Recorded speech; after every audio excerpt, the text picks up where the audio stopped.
Answer. Okay, now you can go. Now I can start.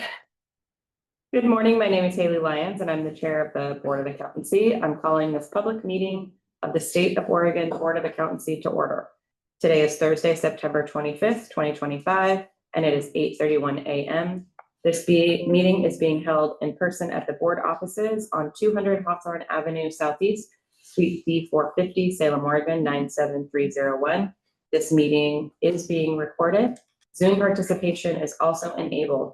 If you are participating in this meeting by Zoom, please be sure to mute your microphone and unmute only when you are called upon to speak. Please do not use the chat room for any discussions. Should any technical issues arise, the meeting will be paused until they are resolved. I will now take a roll call of members and guests. I will first take a roll call of those in the room, and then we'll ask those on Zoom to identify yourself if you're on Zoom or via phone. Okay, Haley Lyons, Chair. Jason Orm, Chair, LRC. Shelley Oster, I'm Deputy Director, Board of Accountancy. Jeremiah Leopard, Board Staff. Angie Hunt, Board Legal Counsel, sorry. Raul Valdivia, Vice Chair. Martin Piccioni, Executive Director. Andrew Barlow, Board Staff. Sherry McPherson, OSCPA Gas, and Megan Kearns is having technical difficulty. She will be joining us. So, our Vice President, Professional Development Board Liaison. Thank you. Thank you. All right, let's go to those on Zoom. Let's go Board Member. Jason, Logan, Megan. Go whatever in order you want. Jason Robinson, Board Treasurer, via Zoom. Megan Hartley, Board Member via Zoom. Let's get Logan on one more time. Yeah, Logan, can you do one more time? Sure thing. Logan Steele, Board Member, present via Zoom. Anya? Tanya Moffett, BOAC Chair, present via Zoom. Amanda? Amanda Fells, OAI Liaison, present via Zoom. Thank you. And Clint? Quinn Stoddard, Board Staff, present via Zoom. Great. And the other one is Andrew Barlow, who's also in the room. Okay, we don't have anybody else. Oh, great. No surprises during this meeting today. Good. All right, agenda review and approval. With respect to item 2, review and approval of the draft public session agenda for today. Has everyone seen and had an opportunity to review it? We've had it for a couple days. Everyone please be reminded that all motions, seconds, and votes have to be orally identifying. You have to orally identify yourself with your full name. Now that we have that out of the way. Madam Chair, I would like to respectfully request to modify the agenda by removing items 8D, motion to approve and adopt rules as exposed or amended effective October 1, 2025, as well as item 8E, motion to authorize the director or deputy director to execute grant agreement on or after October 21. And instead adding under new business, this is still item 8, consideration to add a brief Zoom board meeting to the board schedule at noon on October 21, 2025. Madam Chair, if somebody could make that motion, I'm happy to explain the purpose behind that motion. You said you're striking 8D and I would like to request that the board consider striking 8D, Yeah. D as in Doris and E as in Eric. and then adding. And then item adding H. under item 8, a new item that would say consideration to add a brief Zoom board meeting to the board schedule at noon on October 21, 2025. Do we have a motion? Yeah, I move that we adjust the agenda as proposed. Give a A second. second. Jason Robinson, second. Would you like to do discussion before? It depends on if people have questions. We're going to need to get into it, but I'm happy to briefly explain what's behind all of this. I mean, I think we're going to get into Yeah. each of the substance of both of those items, so. Okay. Unless anyone wants to know now. Okay, we will take a vote. And I'm gonna go around for the, how do we do this? And it's like, I just. Just say, you can just Names. That's right, roll. say your full name and then yes. Rob Olivia, I vote yes. Megan, Megan Hartley, yes. Logan, Logan Steele, aye. Jason Robinson. Jason Robinson, aye. I feel I need to use your full name that time. Yeah. Haley Lyons, aye. Okay, great. Amended agenda approved. Motion passes. Okay, item 3. Review of the public board summary. You have the meeting summary from our June 5th meeting. And for our August 11th meeting. No motion necessary, but if you have questions, now is the time. Seeing none, moving on to public comment. Are there any members of the public who wish to comment? Please raise your hand in the room or use the Zoom raise hand feature. If I call on you for comment, you will be permitted to address the board for a maximum of 3 minutes, and staff will unmute you so you can speak. As chair, I reserve the right to end your comment early and have staff mute you if your comment does not pertain to the authority given to this board by the legislature to regulate the CPA profession and public accountancy firms in this state. We don't really have any members of the public that don't already have a slot to talk. And Madam Chair, just to be very clear on the public record of this recording, this is the regular public comment period intended to take comment on any topic outside what we have a separate rulemaking hearing for at 9 o'clock. So if there are any comments, they have to pertain, they cannot pertain to the actual rulemaking that is currently exposed. Thank you. Great. Okay, no one is here for public comment or to take over our meeting, so that's a win. Not to discourage public comment, we like legitimate, valid public comment, of course. All right, report of the OSCPA, Sherry. Thank you very much. And just trying to help Megan too. So she's been some weird thing, restart her computer, et cetera. So if you send her all things, It's going around. hoping to jump in. So we've had a very, very busy, but yet wonderfully productive couple of months. I'll talk about what's coming up with a lot of activity, of course. We appreciate the involvement in rulemaking, being able to sit through work sessions on the Board of Accountancy Pipeline Committee as well. So thank you. I've been receiving really positive comments about, also legislative, right, that process, and how nice it is to see, Board of Accountancy, OSCPA, and OAIA working on all these various positive things. So we can talk a lot about issues and problems and that sort of thing, but it's nice to stop and take a breath and celebrate a little bit too sometimes. Last week I was out for 2 campus visits, and then we had career showcase last night, and the enthusiasm with the students and it's really, really fun. And some of them came from other campuses and came back last night too. I'd invited them back. And they're bringing back, to the table some of their classmates and things too, which I think is very good because I'm talking to CPAs first. And that's been really positive. But on a more statistical note, we had 154 students last night. It was lovely to see that uptick.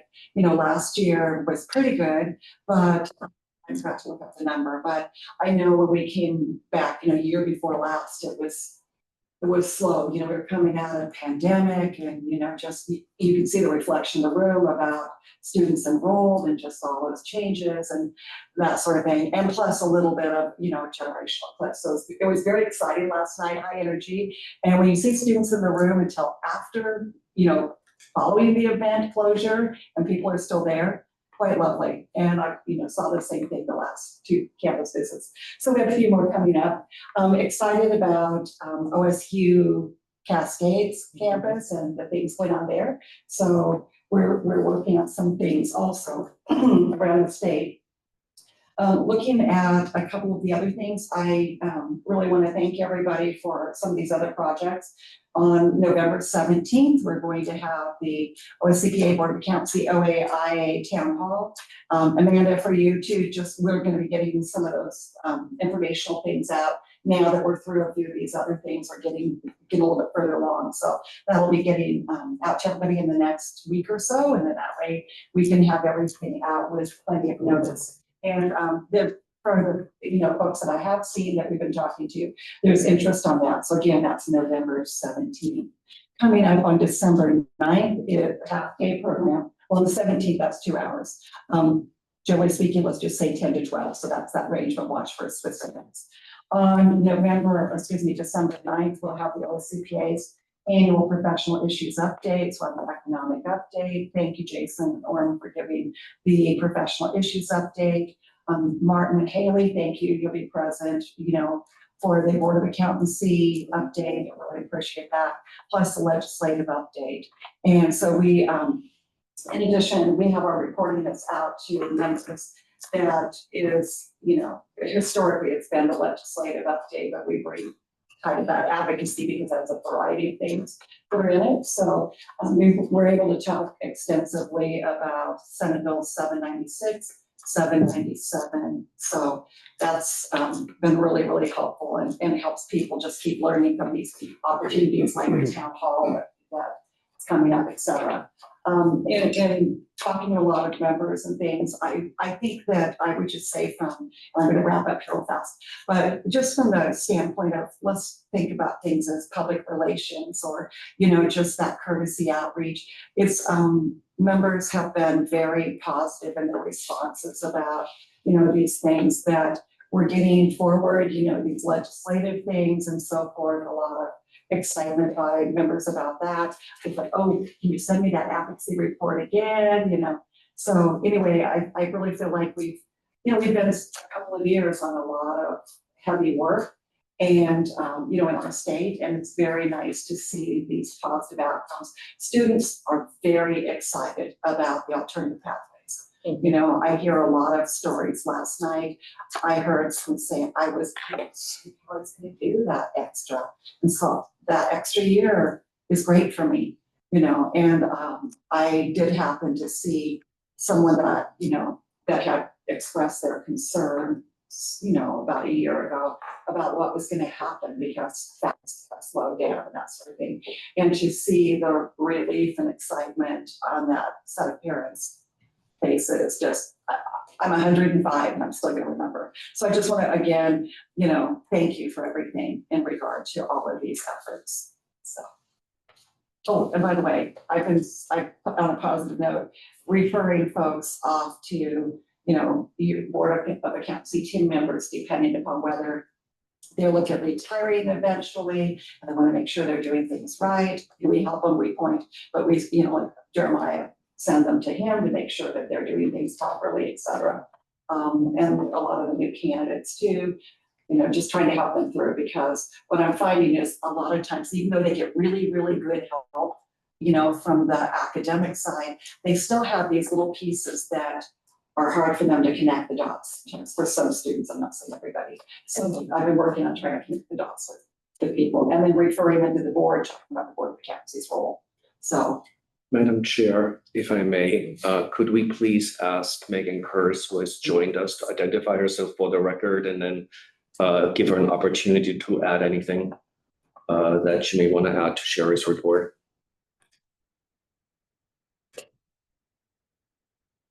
Megan, can you hear us?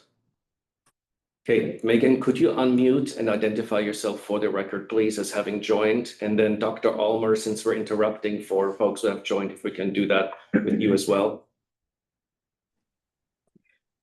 Sure. Thank you, Martin, for the opportunity. I apologize for my technical difficulties getting onto the call this morning. Andrew and Quinn have been very helpful in helping me troubleshoot on this. And I am joining via my phone. And so it's been a little more difficult for me to kind of navigate some of the mute and unmute. But if you're able to hear me, this is Megan Kurz. I'm the OSCPA liaison, vice chair. and here in attendance with Sherry via Zoom to represent the OSCPA. So thank you, and I apologize for the delay in joining. No worries, Megan. Thanks for being here. Good morning, Elizabeth Ulmer, Portland State University faculty and chair of the Pipeline Committee, Thank you. joining via Zoom. Thanks. Okay, anything else? No, thank you very much for the opportunity. Awesome. Okay, a report of the OAIA, Amanda. Thank you so much, and I appreciate the opportunity to participate via Zoom. And yeah, so at the OAIA, right now it's full seminar season for us.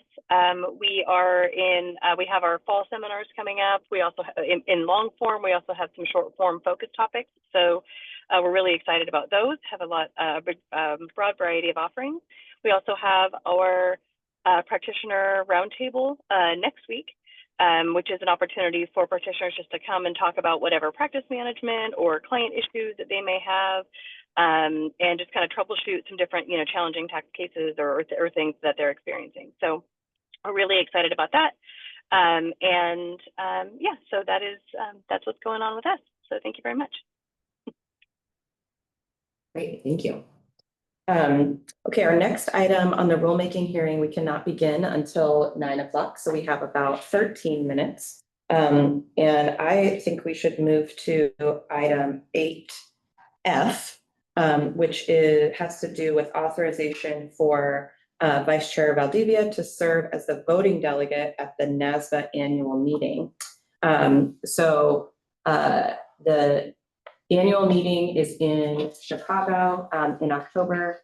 I am not able to attend, although we like to have multiple people. Raul is going to be there. And so it is the annual meeting, so there is a vote on the board of directors and a few other kind of odds and ends in the formal meeting part. And so we need to vote to allow him to serve as that voting delegate, so we can let NASBA know that he's the guy with the voice. In addition to the board slate that the nominating committee puts forward, there is a change to the bylaws. Do you want me to talk about that just a bit? Just to kind of, so the sort of question on the table is, are we fine with Raul being the voting delegate? And for that, we do need a formal motion from one of the board members to ask Raul to authorize Raul to serve as the voting delegate at the annual meeting in Chicago in October. Right, and so the things that he will be voting on, just so you know, are things like that piece, and then there's a change to the bylaws that says, essentially, we're going to use Robert's Rules of Order for the actual business part of the annual meeting, but in all of the other NASBA committees and boards meetings and all of that sort of pomp and circumstance doesn't need to be present. And there's a few other wording changes. So if y'all are comfortable, I would like to have someone motion for that. Jason Robinson, so moved. Thank you. Megan Hartley, second. Awesome. Great. Let's take a vote. Roll. Oh, can I abstain? I don't know. I want- No, I think You can vote. yes. Okay, I accept, then yes, say yes. Great. Jason, can you vote aye? Or vote Yes. however you need to vote. Yeah, Jason, we'll get. As my chair ordered me, Jason Robinson, aye. Megan Hartley, Jason. aye. Logan Steele, aye. Thank you. Haley Lyons, aye. Great. Thanks, Raul. Sorry for taking that on while you go represent at the annual meeting. Great. Thank- Did you have a question for Jason? No, I was just gonna tease him that because he was directed on how to vote, so I was gonna remind him that he could have voted no, and this motion still would have passed. Okay, well, that took like a second. So, do we want to, can we go over, like, we could take a report from the pipeline committee? Yeah, so Okay, one quick question here, and I'm sorry, Angie, and this is the first time I need to put you on the spot here a little, because I know we're starting to enter that a little bit more difficult territory that you and I discussed yesterday. Is there anything right now that would give you a concern, given that we've pulled these two action items off the agenda already? Any concerns from your end if we ask Dr. Ulmer to provide a report from the pipeline committee? No, I think that's okay, because we're good. Yeah, yeah. That's okay. All right. Awesome. Okay, let's take a report from the pipeline committee. Dr. Ulmer. Good morning. Thank you for the opportunity to speak today and to share our exciting news that the Pipeline Committee has continued to move forward. We have worked carefully to go through the proposed agreement that has been provided to you and believe that it accurately conveys the intent of the Pipeline Committee, which in turn reflects the direction given by the board. This agreement should be, once there have been a few more modifications made to the rules, it should be in conformity with the rules that you have already seen. In short, just to refresh your memory, the big picture, what we're doing here is these grants are that the grant is being made to the Oregon Society of CPAs an amount of $1 million. The recommendation is that these grants be made to students that over a 5-year period. We have added an additional couple of years in there because what we know from experience is that even if all of the funds were dispersed over 5 years, it's entirely possible that, for example, a student no longer meets the criteria for a grant that was received. They leave school, they finish early, things like that. So there's a 2-year cushion in there as well. The guidelines in terms of making the grants to students focus on economically disadvantaged students. And that recommendation that we have made in the grant agreement is that an objective measure such as Pell Grant status or Oregon Opportunity Grant status be used to make that determination. So this is not something that the board, that the Educational Foundation would need to be making with subjectivity. It's just, are they an Oregon college or university student who is studying accounting with the intent to become a professional accountant?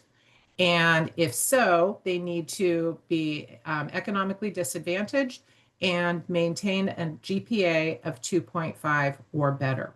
This was intentionally, again, set up to not be a academic performance-based grant, but economic need. The other piece of this that we spent a great deal of time on as a committee was trying to ensure that the grant agreement included sufficient detail regarding reporting back to the board. We understand that the board will have a responsibility to assess the success of this program. And so there is details in the agreement regarding the type of information provided. I will also say that there was a great deal of discussion within the committee as to what type of information the board would like to see, how this program could be assessed, but still being mindful of the nature of the data that's being collected such that it did not require too much demographic information that could ultimately become problematic for the board. For example, we are not requesting that racial data be collected. So I think that's probably one of the areas that, for lack of a better term, gave the committee a lot of heartburn, was the understanding that the governor's office wanted these grants to be diversifying the pipeline. Yet, given the national landscape, we felt uncomfortable mandating a great deal of diversity-related data be collected or reported back. So the primary basis of diversity that will be reported on is economic diversity. We are, however, collecting data related to, we're requesting that data be collected related to veteran status and disability status. So I think those are sort of the two pieces that that we felt comfortable doing. I'm going to pause right there to see if there are questions from the board. I know you all have the agreements in front of you, so I don't want to get into too much detail, but I imagine there could be some questions as to how we arrived at some of the pieces of information in those documents.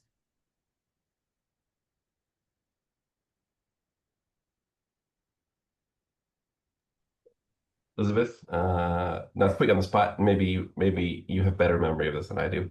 So Yeah. students have to demonstrate financial need. Now, assuming that there's, 20 students that meet that requirement and we have, 5 scholarships we want to give, what would be the next kind of category we'd use to sort students? We did not provide that level of specificity in the grant agreement. That is being left entirely to the granting organization, the OSCPA Ed Foundation. Thank you. And one other point that I didn't remind you all of is that these grants are renewable.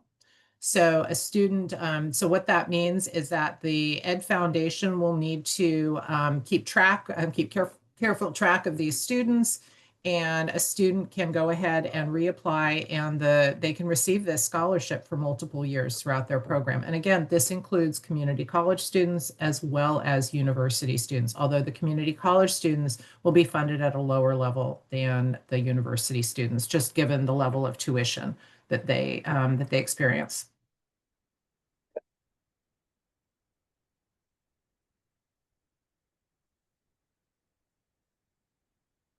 Madam Chair, if there are no other questions, I'd like to use a couple minutes before we get to the legal 9 a.m. to fill in a little bit more about kind of where specifically we are process-wise. And the first thing I want to do is with respect to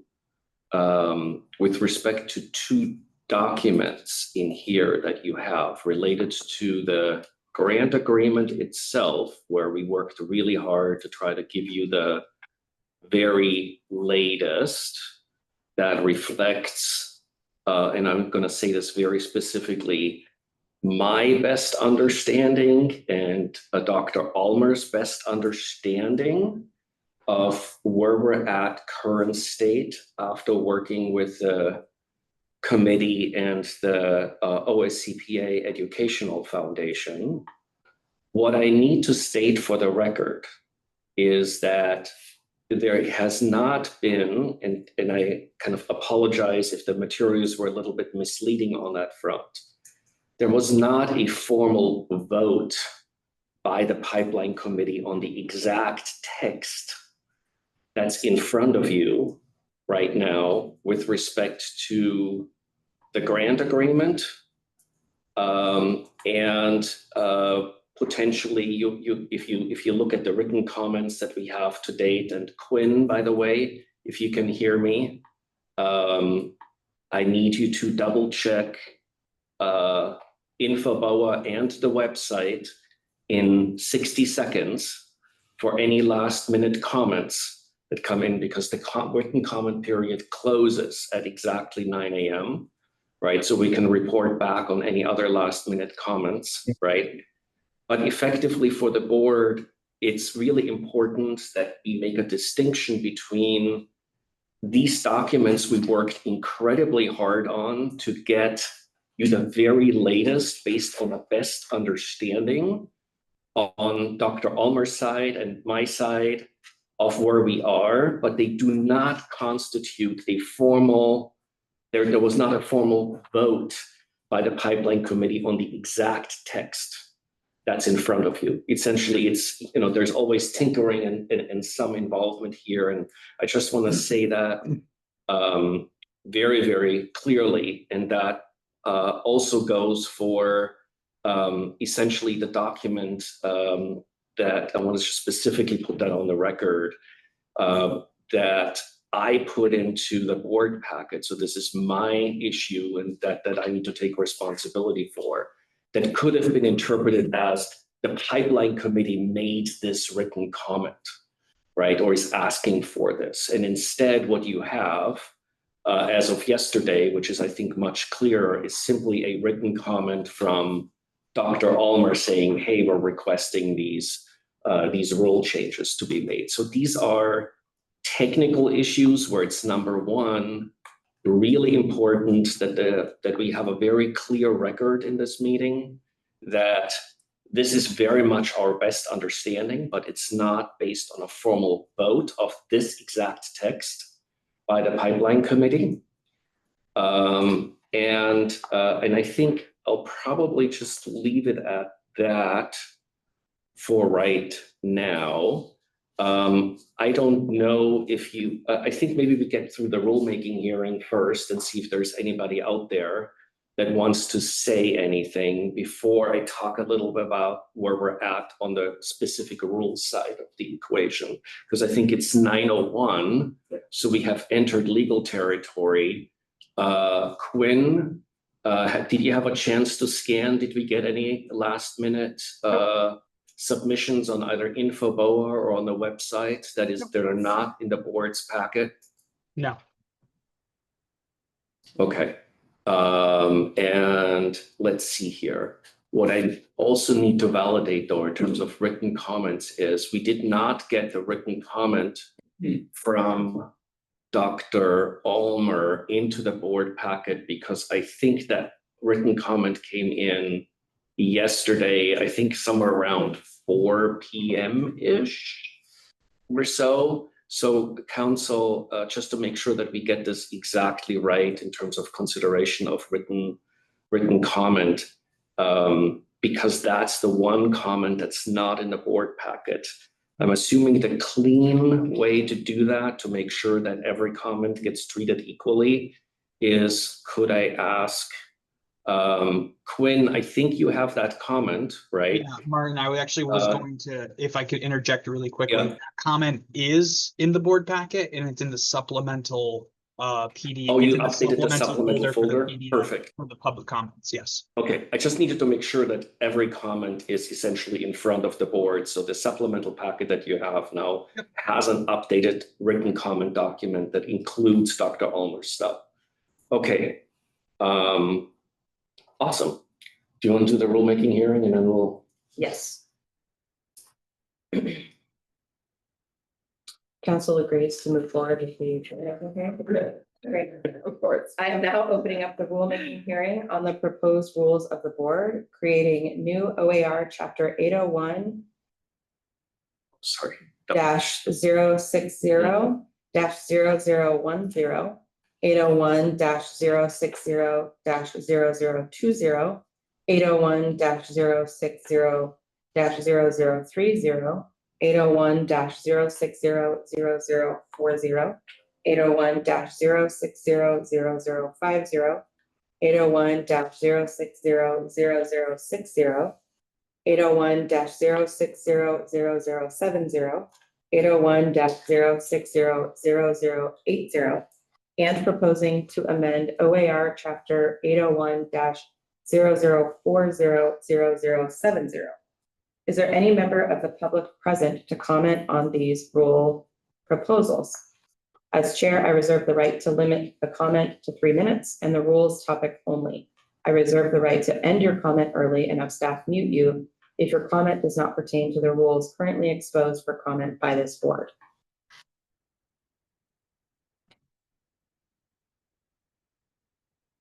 Is there any member of the public here that wishes to comment?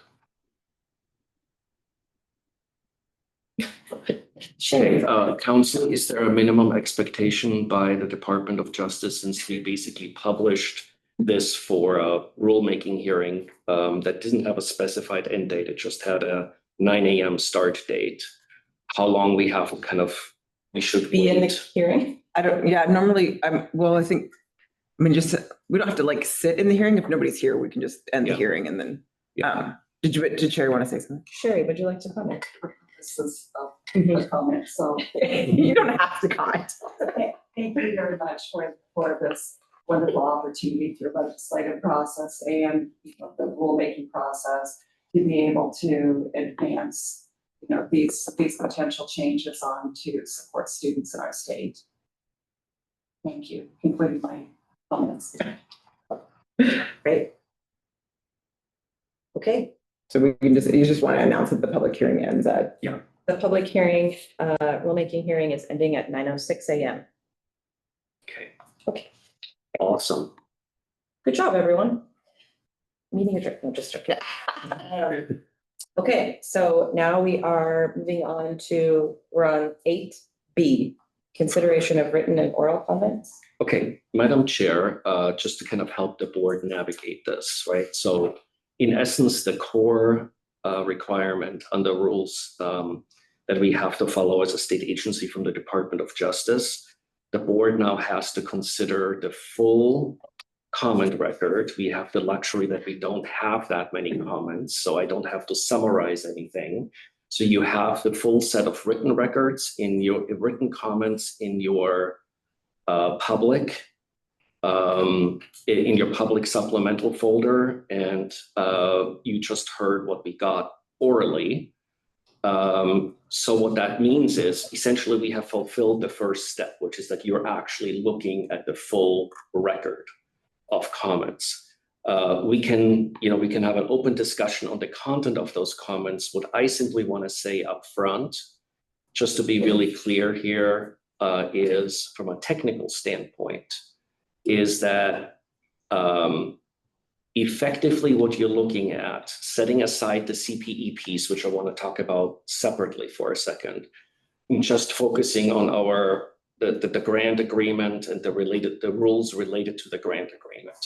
The first thing the board needs to know, and I want to just put on the record, is that the most important outcome of the ultimate work of the board and the pipeline committee and our partners is that there cannot be any disagreement between the eventual grant agreement that's signed by the parties and the final version of the rules, right? So what we've tried to do here in this packet is to try to give you something which is in the packet that reflects best understanding, but also reflects very much an attempt to accomplish that the version of the grant agreement that you have in your packet, and if you were to agree with the proposed rules changes, that essentially the outcome of that would align rules with the grant agreement.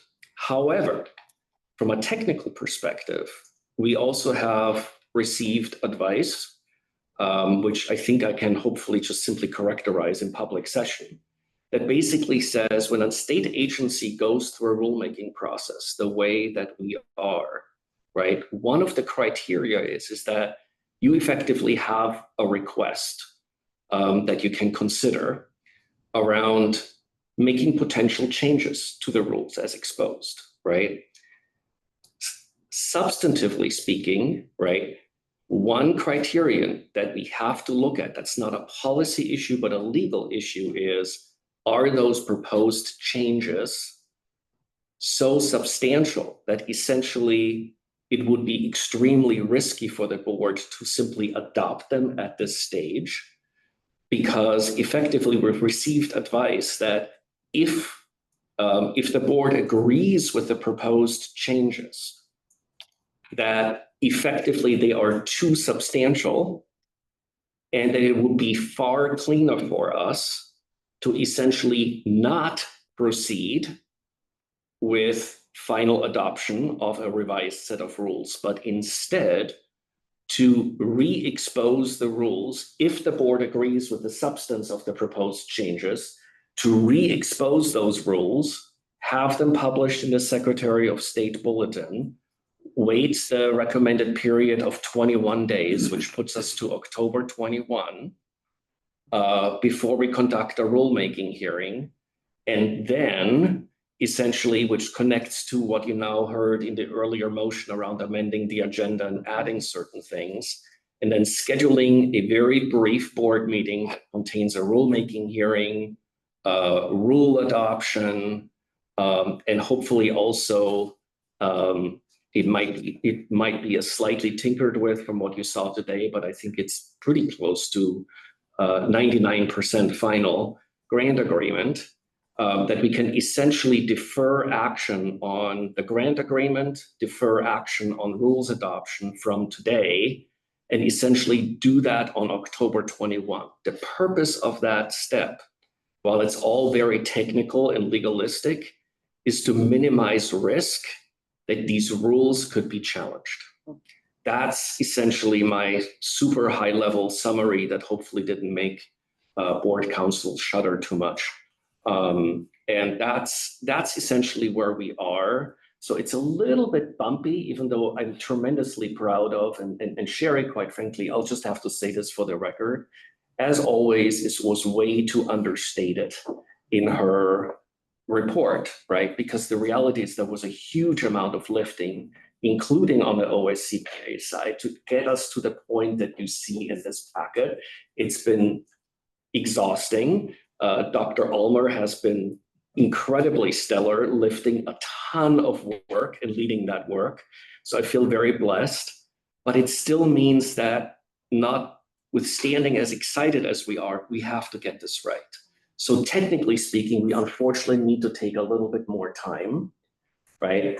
It doesn't mean, and Angie, please stop me if that's incorrect. It doesn't mean that we can't have a discussion about what these substantive changes are that you see requested and why they are. And if you read through them, you should see an alignment with the report that Dr. Ulmer gave earlier, that really these substantive changes are about, hey, we had some second thoughts in our process around what data we should collect. Should it be collected at the level of the individual versus at the aggregate level, right? And I think that was some really excellent work done, and that simply requires that that's accurately reflected in the grant agreement, and that also means that we have to adjust the rules with essentially what the outcome of that process is, and we have to get the technicalities of that process right. So I'll stop there, and I don't know if Elizabeth, Dr. Ulmer, if you want to have anything to add to that from the pipeline perspective, but that's my high level overview for the substance and the technicalities essentially connect in this process. Yeah, and I would say, I mean, here and there was, slight wording that needed to be aligned, but really the only change that could even rise to potentially to the level of substantive was to reduce the level of individual grantee detailed information that was required to be collected and reported back to the board. Yeah. Question to council. If the board essentially goes down the road that we just recommended of having, not acting on the grant agreement today, deferring action, essentially what we would need if the board is in agreement is a motion to re-expose, to, I think, end the rulemaking. So first we need to do a motion to withdraw the notice. The notice that was then, issued. okay. And then a motion to issue a rulemaking notice. A rulemaking notice with a revised text if the board agrees with that. But my first question is, which actually pertains to the pipeline committee. Are you comfortable in public session advising whether, if we go down that road, do we need another meeting of the pipeline committee? No, because the motion would be the board sees this language, and this is the language that you want. The motion will be to initiate rulemaking based on this language, not based on the recommendation of the pipeline committee, but based on what this language says in front of you. Perfect. Okay. All right. I just wanted to be clear that we walk out of here with what do we have to do versus, okay, but that's awesome. So I have a question. Yeah. So the substantive change having to do with the data collected. But I also, when I read through the comments, there was a comment about kind of the eligibility requirements and some pieces there, which look like they're incorporated. And so does that not, am I misunderstanding that? So Scott Wright issued a comment that indicated, had a few questions, and I feel like it's either intentionally or not. He's on the pipeline committee though, right? Yes, he's a pipeline committee member. I'm just trying to understand, if those comments, the reason he's sending these comments in is because in the rule, it didn't address these things, but it does appear that it does address them in the rules now. Yeah, I think, Elizabeth, can you help me with this for a minute? I'm a little confused as well. What is I believe that Scott was not at the last meeting of the committee. Okay. So I think there is a timing issue here. Yeah. Where Scott wrote up his best understanding of where the process was at. Got it. And then I think we had a subsequent meeting of the pipeline committee that Scott didn't attend that essentially worked through the issues Okay. that he raised in his comment. And it's essentially a little bit of a victim of, we are operating on Yeah. a massively compressed schedule. Yeah, Where okay. we're simultaneously doing rules and grant agreements. So I think the answer here is, what I just want to have Dr. Almer validate that, is that effectively that reflected his understanding at the time, and essentially we worked through those issues in a subsequent meeting. Great. We did. That's why I Yeah. asked what the date was. I worried that there had been something that had come in that I was unaware of. Yeah, those are all worked through. And I think the substance of Scott's comments really came from our use as a committee of some inconsistent terminology. And that was, we did a lot of cleanup in our last meeting. Got it. Okay, I just wanted to make sure I understood, because I read his comments and I was like, wait, I think that's already like addressed, and yeah. I'd be Thank you. happy to explain a lot, how we resolved anything if you let me know if there's a particular comment. No, I mean, regarding his comments specifically, when I read them, I was like, these are good comments. And I was like, but I don't think they apply anymore. And so that was, confusion. Thank you. So would a high school student that they would not, okay. No, it says that they have to be there for 6 semesters or whatever the piece Yeah. is. Yeah, and sorry, go ahead, Elle. we Go had a ahead. great deal of conversation around that issue. And I Yeah. think the educators on our committee just felt really strongly that there's not a very high correlation between a student in high school saying that they want to study accounting and actually sticking with that pursuit. We felt much more comfortable that a student would have put a little time in with college. And again, these scholarships are renewable, and so it's pretty exciting that if a student is seeing it, goes ahead and takes their accounting classes, sees they like it, they know they're going to continue being supported. But we didn't feel that behaviorally, that just from a high school student, we felt a little uncomfortable having some fiduciary responsibility over these funds to, and given our experience with, follow through from high school students. Yeah, I do want to also address there was another comment that talked about, money's being needed when someone is done with school in order to actually get through the exam, which I super appreciate the comment. Administratively, it's like impossible to administer that. And so I love the sentiment, of course, and I think that there is a big need, and it's expensive to do a review course, and it's expensive to take the exam. And also it just administratively wasn't feasible in the purview of the work we were doing.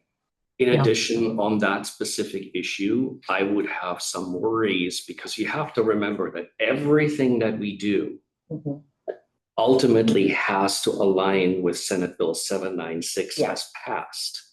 Right. And so I could easily see that also, even if it was easy to administer. Let's assume for a moment this was easy, right? You could have incidents where folks request assistance with that part of the process, but they're no longer enrolled in any one of those institutions. And the bill language is really clear that there has to be a tie to an eligible institution. Well, and that's the bill. And when we went through the writing of that, on how that worked, we did, you guys will remember, we did talk about this piece and the expense here as well. And it was, okay, I'm just trying to publicly address the comment that was made about it, because I think it's a really great comment. And it's a great comment. I want it to be acknowledged that, yes, we saw that comment, and we didn't go that route when the bill was written for a variety of reasons. And so we can't really approach it now.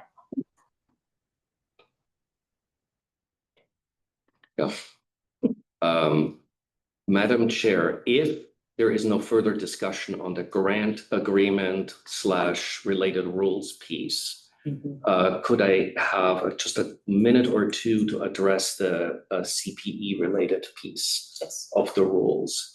I believe there was one written comment that we received on the CPE side of the rules.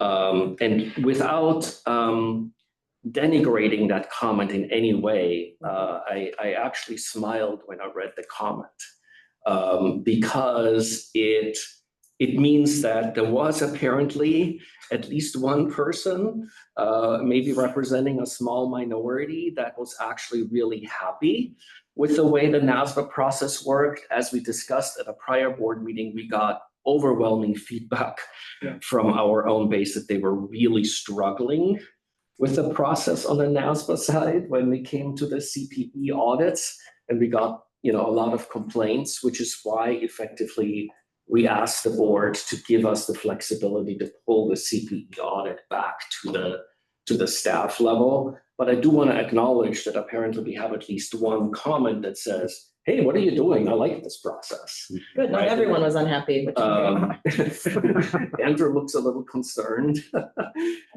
and surprised, but I mean, I'm just, I think that you are probably one of the primary recipients, Andrew, of feedback from folks. Anything you want to add to what I just said? The feedback I primarily got that it was not user friendly and very time intensive. Thank you. Time intensive. Yeah. So my recommendation, frankly, to the board is we've had this discussion already that we stay the course, notwithstanding that very friendly comment that we received in the rulemaking. But I wanted to at least acknowledge that it's there and not just pass over it. Thank you. What do we need to do now? Okay. So, well, you want a motion to approve the CPE rules? Yes, and so I apologize. Those motions are not on the chair agenda because I didn't want to presume too much. But essentially what we need is, the first motion that we need, I think, could be as simple as a motion to withdraw the notice of rulemaking and proposed rulemaking hearing that was originally authorized at the June 5, 2025 board meeting. Only with respect to the rules that relate to the grant. Yes. Right, because you don't want to get rid of the CPE. Oh, we can proceed with the CPE piece. Yeah. Okay. All right, so it will be a motion to withdraw. You want me to just say it? You can just. Or Angie's gonna say it. Okay. So is there a motion to withdraw the notice of proposed rulemaking regarding the grant rules only? Is there a motion for that? Earl? Yes, Jason Robinson. I move that we, So moved. so moved. Yeah. Oh, Jason Robinson, I'll second. So, great. so we have a motion and a second. All right. Okay, great. Any discussion? No, let's take a vote. Roll. Rob Valdivia, I vote aye. Awesome. Jason, Jason Robinson, aye. Logan, Logan Steele, aye. Megan, Megan Hartley, aye. Haley Lyons, aye. Motion passes. Then is there a motion to issue a notice of proposed rulemaking based on the adopted language, or so the revised language you guys reviewed today on the grant rules? Yes, as reflected in the written comment from Dr. Ulmer. So moved. Jason Robinson, second. Thank you. Further discussion about this? Okay, let's take a vote. Roll. Rob Valdivia, aye. Great. Jason, Jason Robinson, aye. Logan, Logan Steele, aye. Megan, Megan Hartley, aye. Haley Lyons, aye. Okay. Madam Chair, could I ask for a third motion to schedule to add to the board meeting calendar a brief special Zoom-only board meeting on October 21, 2025 at noon for purposes of conducting a rulemaking hearing on the rules that the board just authorized to expose and finish the rulemaking and grant agreement adoption process. So moved. We have a second. Just take your name up for the record. Oh, Rob Valdivia, Vice Chair, so moved as proposed. Great. And then Jason Robinson with the second. From a discussion standpoint, do we have any scheduling conflicts that do we get where we wouldn't have quorum? How does that date and time work for people? October 21st at noon. Jason Robinson, it works for me. Thank you. Logan here, it works for me. That's my birthday and I teach it too, but Great. we'll do it. We'll make it happen. Yep, all right. We'll sing happy birthday at the beginning and be definitely done by 12:30. Megan, how about for you? Yes, that works for me. Okay, and Raul, is that okay for you? Awesome, great. So now vote. Okay, so now we're gonna vote on that. Raul, Aye. Rob Valdivia. thank you. Jason, Jason Robinson, aye. Logan, Logan Steele, aye. Megan, Megan Hartley, aye. great. Haley Lyons, aye. And now we need another motion to adopt the CPE rules. So is there a motion to adopt the CPE rules as permanent rules, as exposed? Yes, so moved as proposed. Rob Valdivia. Thank you. Jason Robinson, a second. Great. Any discussion? Take a vote. Raul, Rob Valdivia, aye. thank you. Jason, Jason Robinson, aye. Logan, Logan Steele, aye. Megan, Megan Hartley, aye. great. Haley Lyons, aye. Such a painful process. Motion passes. Fantastic. Thank you for bearing with us, Madam Chair, and this board for navigating. Saying your the name 400 technicalities. times. Yeah. Okay. Is that all? So, Eight? actually, under 8, I think that's all Okay, for under 8. great. Time for our work And- session. Yeah, Madam Chair, since may I make a request for a slight change in the order of the agenda? So not a change to the agenda, but in the order. Yes. And could I request that since we have Dr. Alma here for about another, I think, 20 minutes or so, could we move up the discussion around skip work session part A for a moment, delay that? Okay. And instead do work session part B on the ledge concept for a minute? Yep. All right, so Madam Chair, members of the board, you have in your packets a write-up that I've been tweaking and fine-tuning. You recall that we had a pretty lively discussion with some unfortunate interruptions on August 11, I believe was the date, August 11 at a special board meeting. And the document that you have with this proposed legislative concept policy write-up is essentially my current best attempt to capture where I think the board ended up landing and what it is requesting staff and the Laws and Rules Committee to further flesh out. I'll summarize it at a super high level.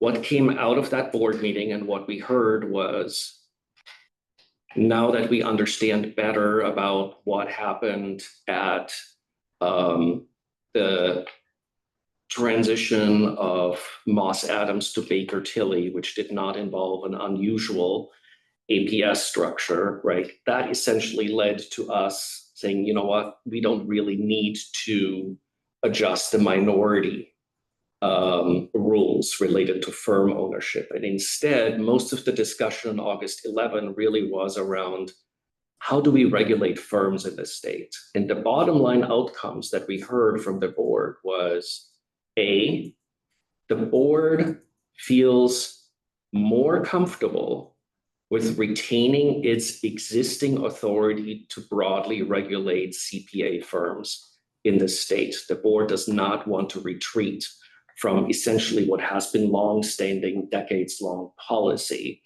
to regulate firms, including in the non-assurance space. And then the discussion really shifted a bit toward how could we make that happen? And there were a couple of key tenets that came out of that discussion.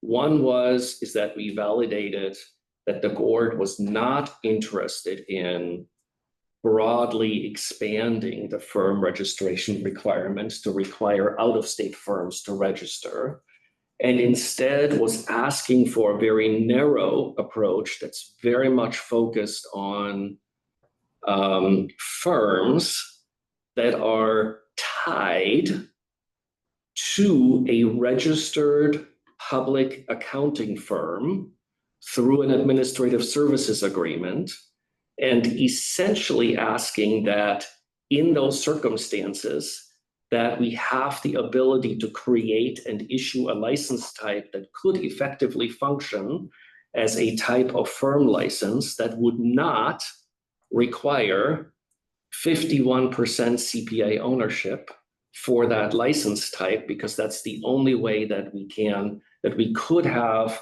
an ability to register those firms. So it's a very narrow approach. Council has started the work that hopefully we can share soon at either at the LRC or the board level in December on how to craft that language as a standalone, narrow concept that would not amend any of our current statutes and instead be a addition to our statutes. And that's essentially where we are. So the purpose of today, just to kind of preface this with what is it that we need from the board today? The most important outcome for the reason why this is in your packet is to essentially capture what staff's best understanding is of this is where the board, this is what we heard the board is at policy-wise. And the outcome from today, the most important outcome for today under this agenda item is we need to get validation that this accurately reflects where the board landed, given what we discussed on August 11. Because if the answer to that is yes, essentially we can then proceed with board counsel and at the staff level and at the LRC level to essentially further flesh this out. It took us, quite frankly, a lot of different discussions and changes of minds navigating this really difficult landscape. So it's really important to validate this. And without meaning that in any way as a discouragement, I personally am super proud of how far we've gotten already. It is also important to validate it because I want to emphasize again that we are currently the only jurisdiction contemplating essentially a more proactive approach to actually finding an ability to regulate what in our view are still CPA firms effectively in the regulatory space. I do want to say I am in very, very close touch with my colleague in Nevada. Nevada is the state in the country that is currently the closest to the broad regulation of CPA firms. They are probably the closest to being in Oregon's shoes. And what I will say is that at minimum, they are very closely watching what we are doing. And there might be, depending on what we do and where the Nevada board is at, we might have at some point another jurisdiction trying to actually partner with us on a similar approach.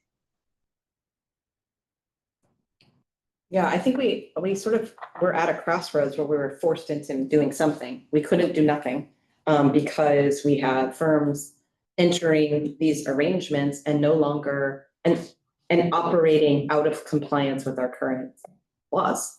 And so we either decide we're going to allow people to be out of compliance by not doing anything, or we have to change the set of, the construct which they're operating under. And those two options were either say, all right, if you're doing these things, we don't care anymore. Or we want to pull them in because we don't think anything has really changed in how you're doing business, and, you know, our charge is public protection. So that's the sort of pathway that we chose. It's different from a lot of other states because they don't have that firm regulation, the firm registration piece as broadly as we do. Elizabeth. Just to kind of really just share a little bit of some of the discussion that's happening in academic circles around this. And it's I will say it's a very small number of academics who are looking seriously at this at the level that would inform what your board is considering. There's a lot of, so aside from what you've already provided, there's a lot of consequences for this regarding public protection. At the, you know, as with any organization, there are budgets that have to be considered. So failing to do this also would likely have a budgetary consequence for the Oregon Board of Accountancy. You will also, as you have these firms that are being acquired by private equity, they are across the country. This has hit national news, telling their professionals to not use the CPA title. It's a real question as to whether these individuals will continue to be licensed, which again comes back to looking at your budget. Which again, if you don't have the budget, how are you going to ensure that the public is protected in the event that there are issues? The other piece of this, I think, that is very useful to think about is this notion that there's nothing different about these services from day to day. And I thought Martin's crafting of that was really, really masterful. This is exactly the same services that have always been offered. And if you look at historically, my guess is you're going to see a lot of issues that have come to the board with non-compliance related to tax practice. So I just wanted to share that this is something that is getting a lot of very interesting discussion and dialogue from academics who, again, in most cases, we don't have a horse in this race. We're just observers. So, and the last piece of it is, if these are no longer CPAs, what is this going to do to the pipeline? I think that's a really good question to start thinking about. The telling people to not use their CPA designation is interesting, because I think that those people then think that they don't, like, just because you don't put CPA behind your name doesn't mean you aren't one until you give that license back. And I'm not sure that we're seeing waves of people giving their license back. They're all like, whoa, whoa, whoa. So I think that's a question. That, yeah, you know, right. You know, why am I going to, from a pipeline perspective, if I'm in tax practice, why would I put myself through the difficulty of taking a CPA exam if my employer doesn't care? That's right. And then that brings into play all the CPE requirements and the quality of work that continues to happen if you have CPAs, because not all firms are going to tell their employees to do this anymore. I will add one thing, and I hope I will not make Angie shudder too much, but this is something that is really, really difficult for me on that specific issue. Because the simple truth is, when you look out there on this issue of discouraging the use of the CPA title credential, there are two players in that space.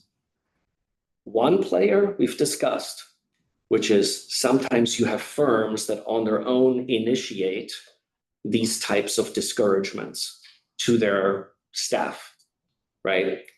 We cannot tell the firms how to run their business. From a public protection and regulatory board perspective, I am much more concerned. I mean, I might be bothered by the firms, but we don't have control over that. What bothers me is that there are players out there that are actually regulators who are starting to play, I think with good intent, but I'm super troubled by it, in that space of, well, if you say that you're not a CPA firm, your people shouldn't be using the title because you're saying you're not a CPA firm. And here's why that really bothers me.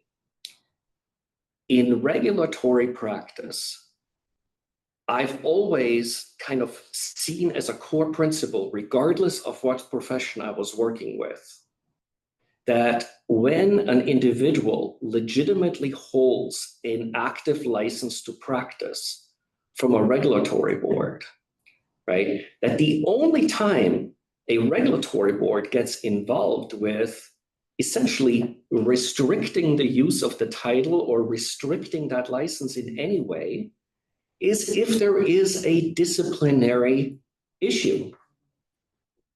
A license is a private property right. There are due process rights. And I am super worried as a non-lawyer, it's not legal advice, but just my regulatory, non-lawyerly, spiderly instincts literally have my stomach in twists when I think about regulators, not firms, regulators, going out there and telling people that have a perfectly valid license to practice to say, oh, you shouldn't be using that title.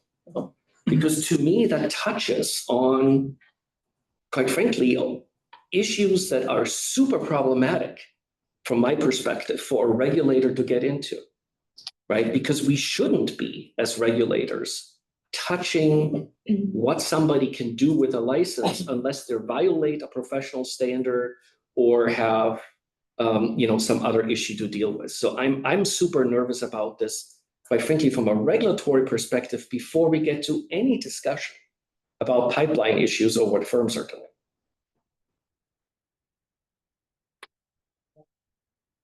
Right, other comments from the people that aren't as steeped in this as we are?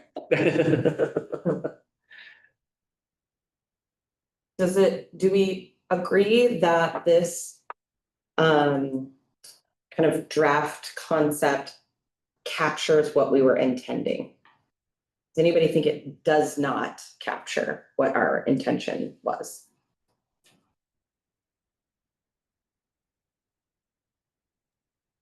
I think it does, and I think it's moving the ball in the right direction.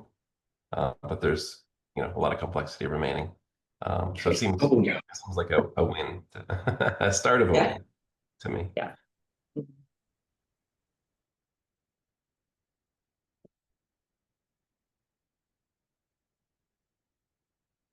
Okay. So I don't think we need a board vote as long as we have clarity that you're okay with us moving forward. I simply want to state that if you're good with us moving forward, what that really means is that we will feel empowered at the staff level to now work with council much more intensely on developing actual language to kind of what would that language look like, making sure that that language is also properly vetted, not just at the board level, but quite frankly, we know that there are some incredibly powerful players in the private equity space.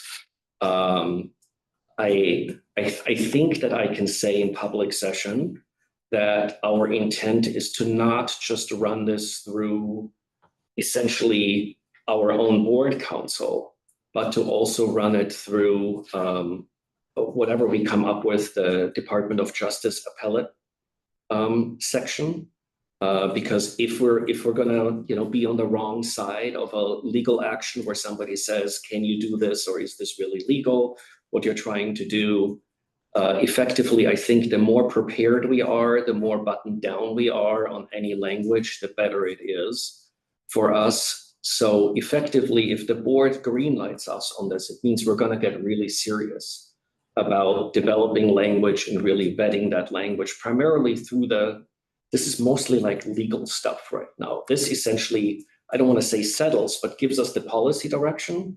And the next step has to be, what do the lawyers say in terms of how we can put that in language that is defensible, that is rock solid, right? And then we can maybe at that, once we have that, go back to the Laws and Rules Committee and say, okay, if this were to go in, right, what would implementation of this look like? What would rules look like that we would need to fix around that piece, right? What are some of the detailed things of how we would implement that piece? Because at that point, then we have a framework, right? We have a policy framework that's in this document. We would have legal feedback on here's the language that we think is defensible, and then we can have some detailed discussion at the Laws and Rules Committee level of, okay, if that's where we're going, what does that mean at the level of rule? And just keep reporting back and keep working it, because folks, I will have to present, if this is going to become an agency bill in the 2027 session, I'm going to need to start giving heads ups to DAS, governor's office, no later than April of next year, which basically means by the time our board meeting that is currently scheduled for late January of 26 occurs, that's really when we ideally should land the plane on, we think we have the language, we're still comfortable and all that good stuff. So I'm not promising that we'll be fully ready by the December board meeting, but I think no later than the late January board meeting would be an ideal time for us to feel like we're rock solid, that we can start communicating this as part of our, it's essentially a dual process where we start developing our budget and proposing things for the legislative session. Those processes are integrated and essentially run conjoint, and they start usually around, right around April 1 of the even years.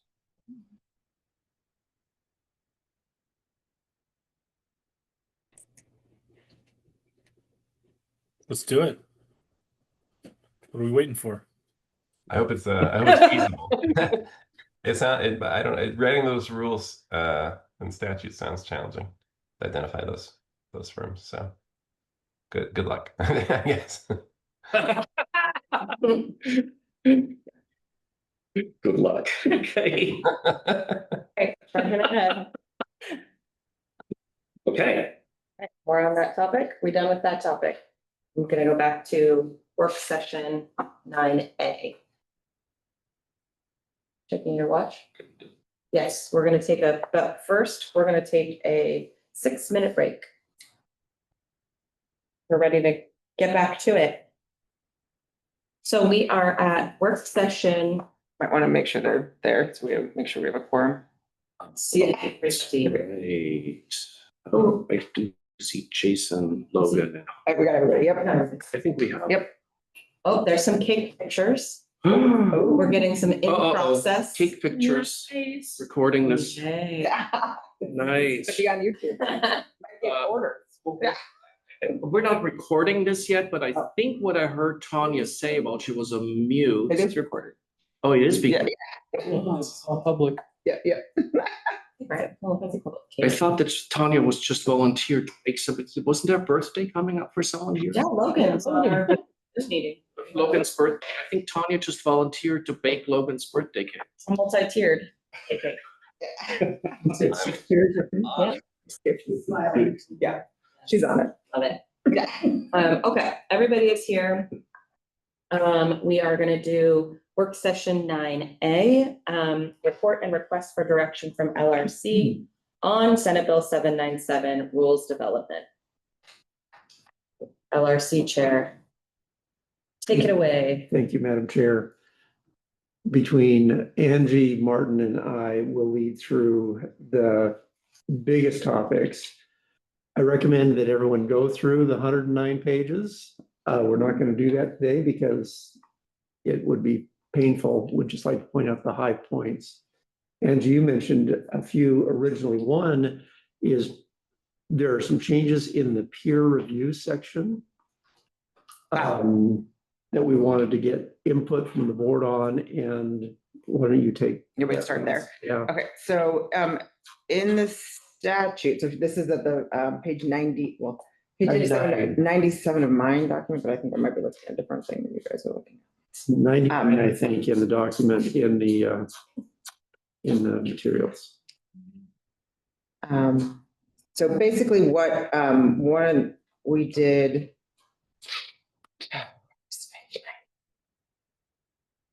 Right after 98. Yeah. Why I didn't go to CPA school. Division 50. Okay. Do you want me to try to just talk about the policy thing while you look? No, okay, I got it.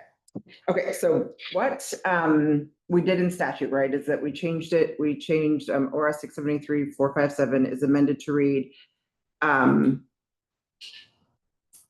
review of an accountancy practice as required by ORS, what's this one? Wait, sorry. I went to your large note and I thought that that's, I think the bigger thing we want to talk about, so that's what the statutory changes are there, but the bigger statutory change, what we wanted to look at was the discipline portion. So it's ORS 673-172S. We added failure to comply with peer review requirements as established by the board by rule, meaning you guys can discipline. So right now, the way that it's sort of set up, we can always discipline for somebody's conduct, right? An underlying conduct for failing a peer review, right? If it reaches to that level and it goes through the process and all of those things, we can discipline for the underlying conduct. The hard part with that, right, is that a lot of times by the time those cases get to the board, they are very, very old because of the fact that, it has to go through the peer review process and then it would come to us. And then we would have to investigate it completely on our own. And to determine the underlying and get everything right. We can't take the stuff from peer review and just like dump it based on the way that we are set up right now. So basically what this was allowing the board to do is, if you wanted to, is that you could create a rule that basically says, if you fail to comply with peer review 2 times, the board will discipline you just for the failure to comply. But you don't have to, right? Like, this is very much a generic statute that just says failure to comply with peer review requirements as established by the board by rule. So in looking at that, of like, what does the board want to do with that? We don't have to necessarily do anything with it. We can just leave it and not touch it. There was some concern, this has happened, this board has talked about this multiple times, and it's like, I feel like there's always sort of this initial, yes, we want the ability to do that. And then there's a way, let's talk about how peer review works and the intent of peer review and all of those things too. So just think about that big picture. The LRC just wants some input from you on do you want us to do anything with this? Do we want to just let it be and sit with it and revisit it later? Or do we want a rule that talks about how you can be disciplined for violations of peer review? Clarification question to council so that we can have a good discussion about this, because this is actually, I think, one of the more difficult policy issues that we need to work through both at the board and the LRC level. If I can just use my own simplistic words and kind of for purposes of clarity and ask you, Angie, to either validate that I have this right or not. I think what we're talking about here fundamentally comes down to, instead of being in a position where when a firm struggles in peer review, where we then would have to essentially do our own investigation and establish all the facts ourselves as to what led to, for example, consecutive fails in the peer review process. I think what we're talking about here is that, because that's really difficult to do, because it takes, 6 years by definition, just to get to the second consecutive fail part, right? I think what we're talking about fundamentally here is the option, not a requirement, the option to explicitly give the board authority, should it determine that it's appropriate, to proceed to a disciplinary action based on the outcome of the peer review process alone, without having to reestablish all the facts underneath that led to the consecutive fails. Is that too simplistic of a summary, or is that? No, I think that's a good summary. And I think that the one thing to think about too, right, and on the peer, and I know like the intent of peer review and all the things, and you guys know all of this way more than I do, right? Because I've never, other than sitting in on peer review meetings, I don't really, know really what it means. But and looking at it from sort of a public protection view as well, where it was where we see these like multiple consecutive fails. And I think it used to be eventually, if you failed out of peer review enough, you couldn't stay on with someone, the AICPA or somebody. Yeah. Right. And so therefore it sort of like, just kind of pushed you out, right? And then you couldn't do audits anymore because you weren't allowed to be in peer review. And so it kind of was a natural consequence of whatever. I don't believe that is the case anymore, and I can look more into that if that is helpful. And maybe Sherry has a comment, but let me finish my statement first. The other thing is just like, if you're getting a person that has multiple fails, right? There's nothing on our website that indicates that, right? There's no disciplinary action on our stuff. So from a public protection view of like, I wanted to think like this person is doing a good job or not doing a good job, like, and I want to take that into account when I'm deciding whether or not to hire this person, they would have no knowledge of any of this, right? So without going into a lot of detail, because I don't want to misquote, I'm aware there is a process where once people are out, that they can reapply for the process. but wasn't it like, is it so that like if you do fail 3 times, you can't stay on? Yeah, I think it's 3 times that you can't, that you're like kind of kicked out. That's a 9-year process. Okay. That's a 9-year process. Right. And I feel like there is a way around it. And I don't remember why that. And I guess really at the end of the day, the whether there's that in place, like if you have two, the question is, what do we want ours to say? And if you have one failure, it's a lot, in my mind. And okay, some people need a little extra help. The second failure is to meet grounds for disciplinary action. And you bring up a very good point about how does the public do their diligence without access to, I mean, a lot of times when you get a request for proposal, we'll ask for your most recent, people will ask for your most recent peer review report. But I mean, there's nobody's like, that's just something that happens and not always. So. Would it make a difference to you when you're talking about the second consecutive fail? Would you distinguish between a second consecutive fail being topically connected to the original fail, meaning, or is it does that make a difference to you? Like if, the first consecutive fail is about, you have a problem over here, the second fail is a different not matter connected to the first one. It's a different issue that comes up. Does it matter to you? No.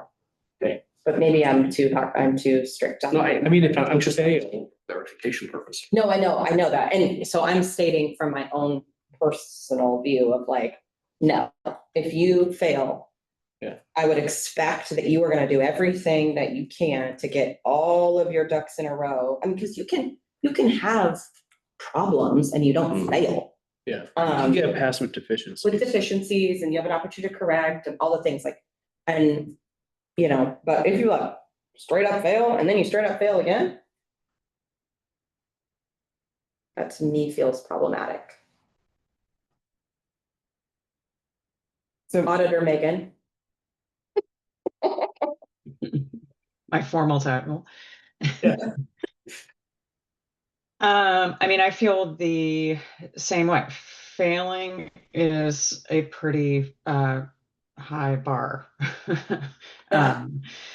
in my experience. I mean, we're regulated at my firm, and of course we get comments, they're publicly available by our regulator, and but we very rarely have failures. And I don't necessarily think that failing more in the same way is any worse than failing anew in a different way. So yeah, I mean, I think in my mind, this is like one of the most important things that we do to protect the public interest. I mean, we all know as practitioners what is expected of us. If we don't, then that's a problem right there. And so. Correct me if I'm wrong, I believe one of the concerns brought up at the LRC was that you might get people not wanting to perform peer reviews anymore. Am I making that up? Oh, because then there's like some pressure that if you issue 2 fails, then you are putting the livelihood of your plan to whatever. Discipline that it kind of, Well, discourages the process on the peer review side from coming up with a fail, because then they know that there is a potential disciplinary follow-up on the regulatory side. Maybe, I don't know. It's kind of the law of unintended consequences. I mean, we have that issue with clients, right? If you are doing an audit of a financial statement and you have an issue there that gets disclosed and that audit goes to a bank, like on a low level, and they say, we're not going to renew your line of credit or what have you, like that. I mean, you're independent and it's like, sorry, this is what it is. And when you're auditing other auditors, I don't know that will come to pass. Okay. There's lots of other reasons not to want to be a peer reviewer. Yeah. Right. So does anybody disagree with the direction of we could go back to the LRC? We were going to bring, Martin's going to bring someone from peer review to the next LRC to sort of talk about what they want, but we just wanted to get sort of like, because the LRC was sort of like not sure which way to go. So having your guys' direction that you are good with coming up with a rule that talks about it's okay to discipline, like, for somebody that fails for 2 consecutive fails. Does anybody disagree with that direction to the LRC? Okay. All right, so that will be the direction on that, and then there'll be more to come on those rules. Yeah, and we're talking, just to be really clear, we're talking about the option to discipline. Yeah. Yeah, it's always Not a requirement to We're not discipline. saying you get a $5,000 fine if you fail. Yeah, it's the option to discipline. Martin, curiosity, on the national level, how are you, without, betraying any confidence, of course, are you aware of this topic elsewhere in the country? With the United States? It's a really good question. And I'm slightly embarrassed to say, maybe even a lot embarrassed to say, that there isn't a good answer. And the reason for that is that I think it was Megan who just, kind of encapsulated in words that this is pretty much the most important thing that we do in the profession on the peer review side, and making sure that we have our ducks lined up in a row.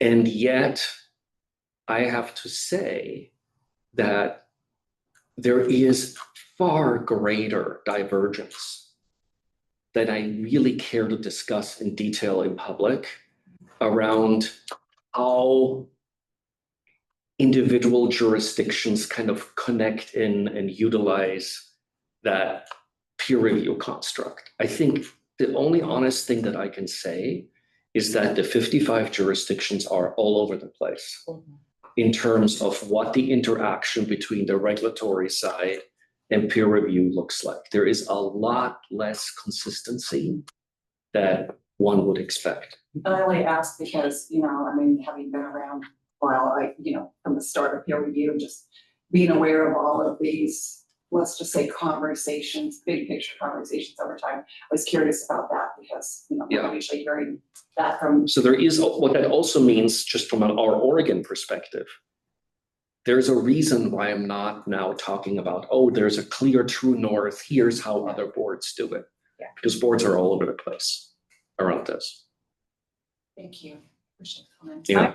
I will also just say too about, my experience with peer review, because obviously, we're peer reviewed, is that because they're practitioners, right, versus like our regulators coming in, they definitely come at it from a practical approach. So, I would say if you're failing in peer review, like it's pretty egregious, I would say, because, there's a lot of judgment that goes into our job, and oftentimes, those that are also practicing understand that judgment, and so there's definitely more leeway in general about applying that judgment than our regulators give us. So I guess that's why, to me, that like a failure is just really probably pretty strong. Yes. Okay, does that take care of the discussion of peer review? Yeah. Okay. And then we were starting to talk about buckets, and the buckets goes to, we have 120 hours, the old 120 hours baked in. And we've gone back and forth with that. On page 26 of the document, you can see the 120 hours is still in there. And Angie's asked, do we need this anymore? I didn't ask that. Did you ask that? No. Oh, Martin asked that. See, now we have, the shifting here. So. You blame me. Yeah. Because what the statute does, 797 says you need a bachelor's degree. And as I understand it, there are accredited universities now issuing bachelor's degrees with less than 120 hours. And that's why we went to bachelor's degree to kind of say that. So do we still need this in here or not is the question. And Martin, do you want to kind of add to that, the bucket theory? Yeah, I will say that as I'm kind of listening to both staff and colleagues around the country and the LRC, essentially the impression that I'm getting with a little bit of an asterisk to come is that most folks are happy with our bucket approach and are not really embracing the idea of making wholesale changes. I will admit I've had a debate in my own head around, are those buckets helpful or hurtful, depending on our candidates that are going through the process. But in general, the feedback that I'm getting, whether it's from Sherry's work with students, whether it's from staff, is that it's helpful to have that level of detail in the rule. I'm sometimes a little worried that people get bogged down in the detail and read too much into it because it's actually a little bit more flexible than what it looks like. But I think that's more of a communication issue.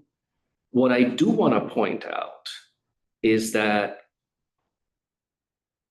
I want to point to two things. One is, and Andrew can help me with that a little bit, right now, what's already happening, right, is about, I think, a year and a half ago or so, I immediately signed us up because NASBA offered for a pilot project that essentially involved our Oregon candidates that are now going through the NASBA process of applying to sit for the exam.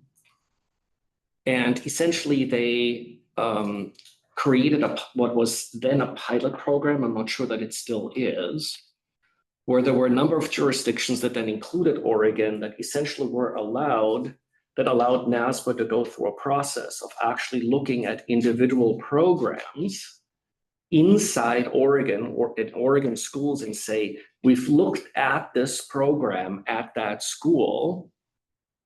This school and people that graduate from this school meet the Oregon board criteria if they come out of that program.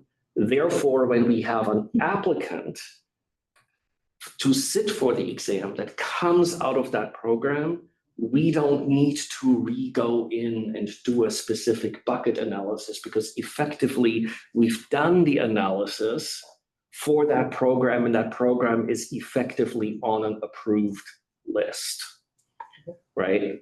And so I want to just be really clear that even though we have the detailed bucket language in our rules, that it doesn't mean that it prevents either us directly at the level of initial licensure or NASBA as our processing partner at the level of application to sit for the exam to essentially come up with these efficiency mechanisms, right? Where we can essentially streamline the workflow.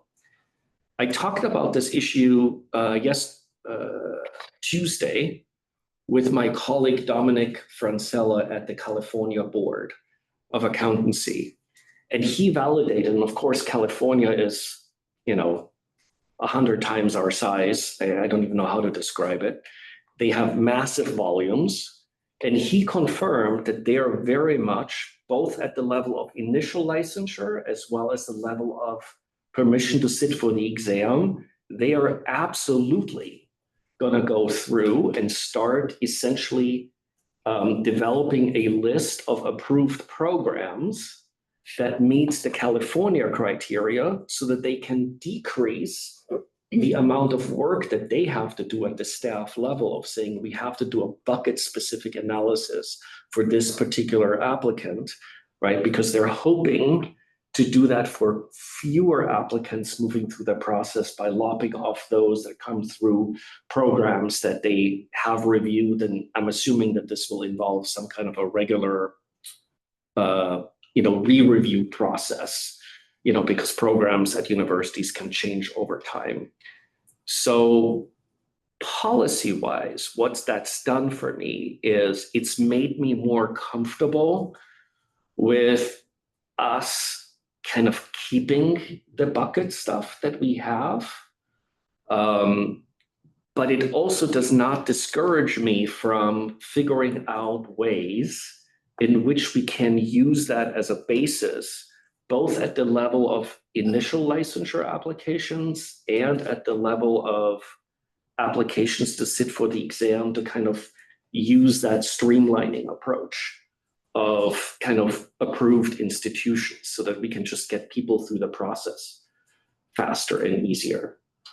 Yeah, one of the things is it wasn't the 120 hours, but there are 3 programs in Oregon that required 32 quarter credit hours to get your bachelor's. And then in fine print, it would say you would need 4 additional credits to qualify for the exam. And so I'm not sure where the breakdown in communication with advisors, faculty, and student comes or is. So I like the idea of having approved programs. So that way after someone gets their bachelor's, they don't have to go back for an additional for upper division. If it's an effective program. We would have to adopt those in rule though every time, and that would be. We would have to approve every single school.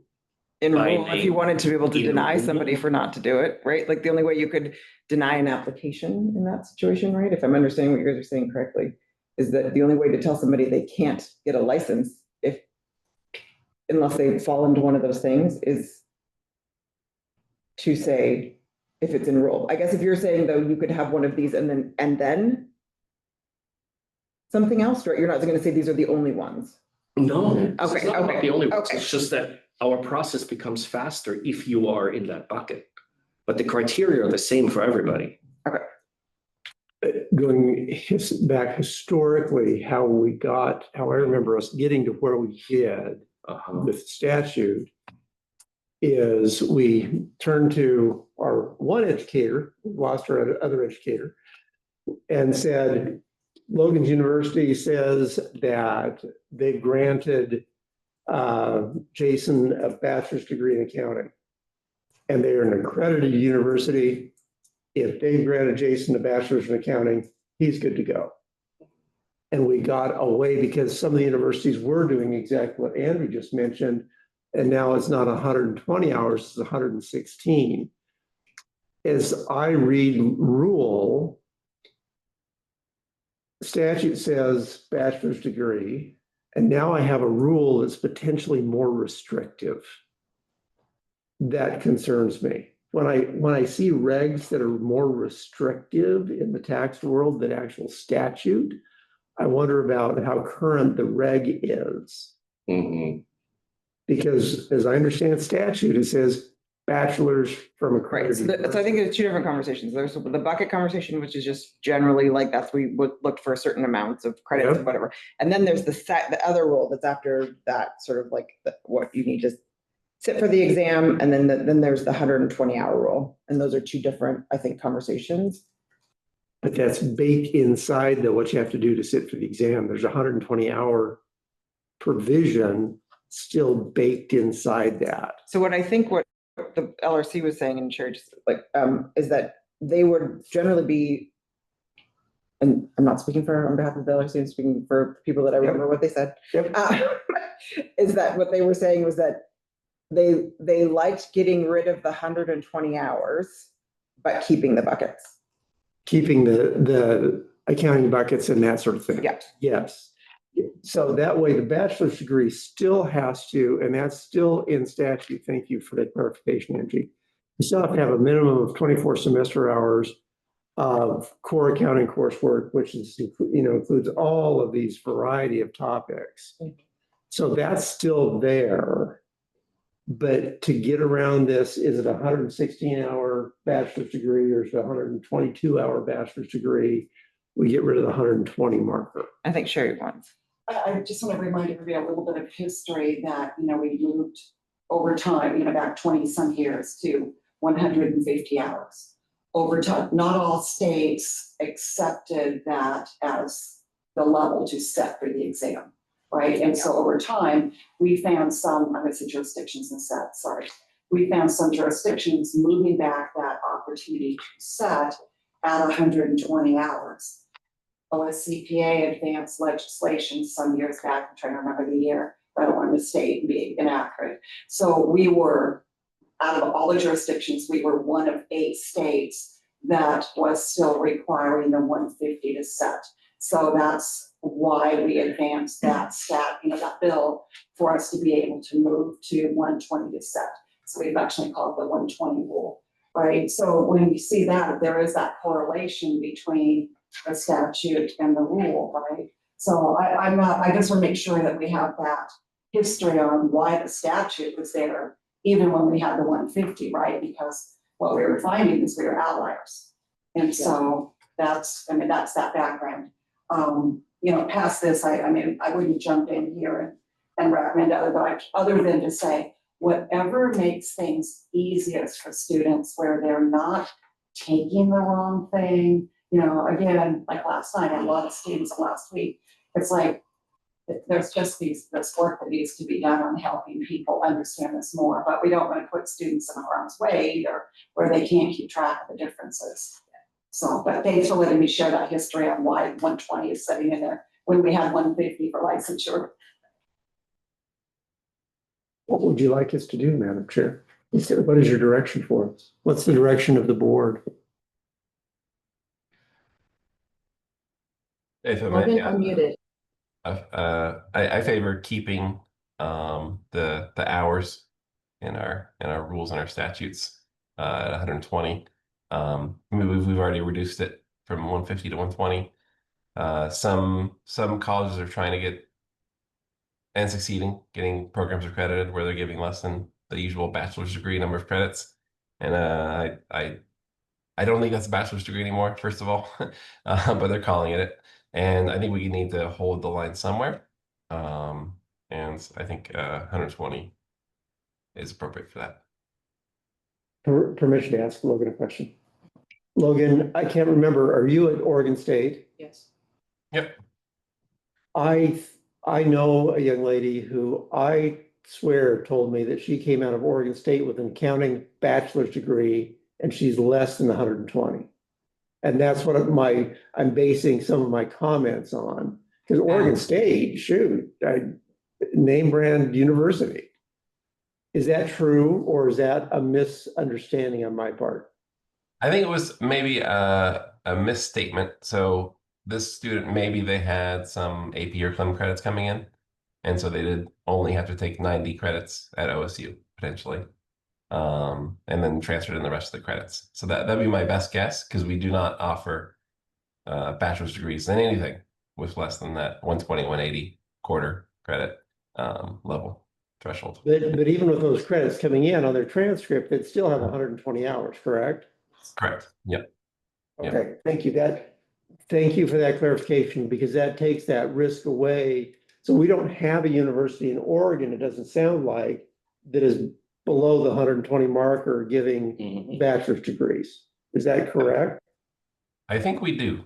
Yeah, I'd have to do some research. I think there's some programs that are doing the 3-year thing. Martin, looks like you have a... Well, actually, Logan and Madam Chair and Jason, for the record, I just pulled back up Senate Bill 797, Section 2, which contains the amendments to ORS 673-050, which deal with essentially at the legislative level, what we got through the legislature with respect to sitting for the exam, right?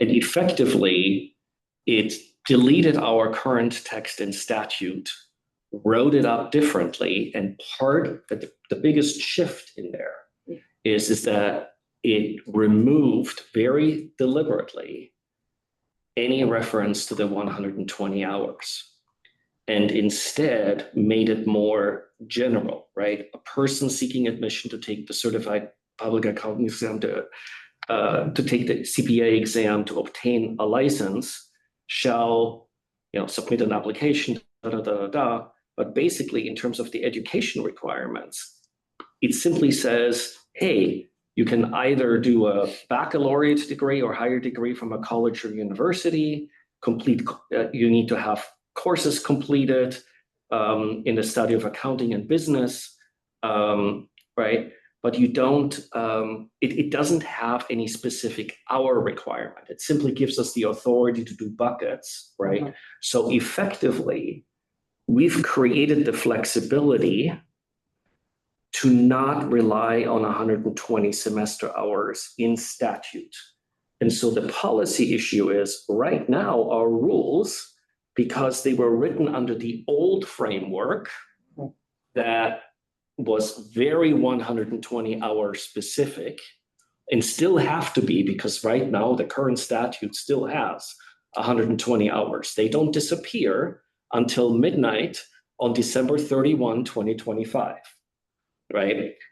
So on January 1, 2026, the specificity disappears from statute.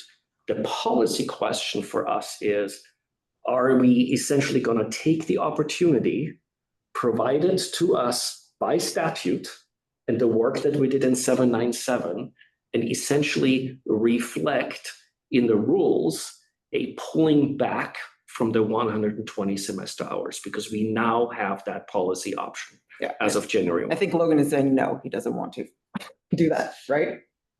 That's a fair characterization. Yeah. I do have a question. So Yeah. there's a university tied to a very big university that sits in Idaho that does not require 120. So if they were coming, then would the answer to that be no in Oregon? I mean, I'm not asking for an answer right now. I'm just like, Yeah, I mean, if we leave it in as 120 is the requirement. So, and we can, let's not, I mean, at least I would recognize rules are more flexible and easier to move through. We've certainly done a lot of rulemaking in Oregon the last number of years. Could I ask a clarifying question to Logan? Logan, is your concern about maintaining the 120, is that for purposes of sitting for the exam or for purposes of initial licensure, or is it in both places for you? I just want to make sure that I understand where your policy concern is at. Oh, yes, only initial licensure. I think sitting for the exam is a whole nother can of worms. Yep. but I think but the requirement in statute is that you have to have a bachelor's to sit for the exam. And if we're going to define bachelor's as 120, we can't. Right. Oh, you mean that we can't define it differently for each one of those things? Because I do think that essentially what I'm hearing. I need to look at how we wrote it. I don't know. That's a different question. Because I think what I just heard from Logan, that's the reason why I asked that question, is because we would not be the only jurisdiction that has a different approach in terms of the standard required to sit for the exam versus the standard required for initial licensure, which is why I want to make sure that we clearly distinguish those policy discussions. And I think right now, Jason, correct me if I'm wrong, we're only talking about the sitting for the exam piece, not yet the initial licensure piece, or were you talking about both?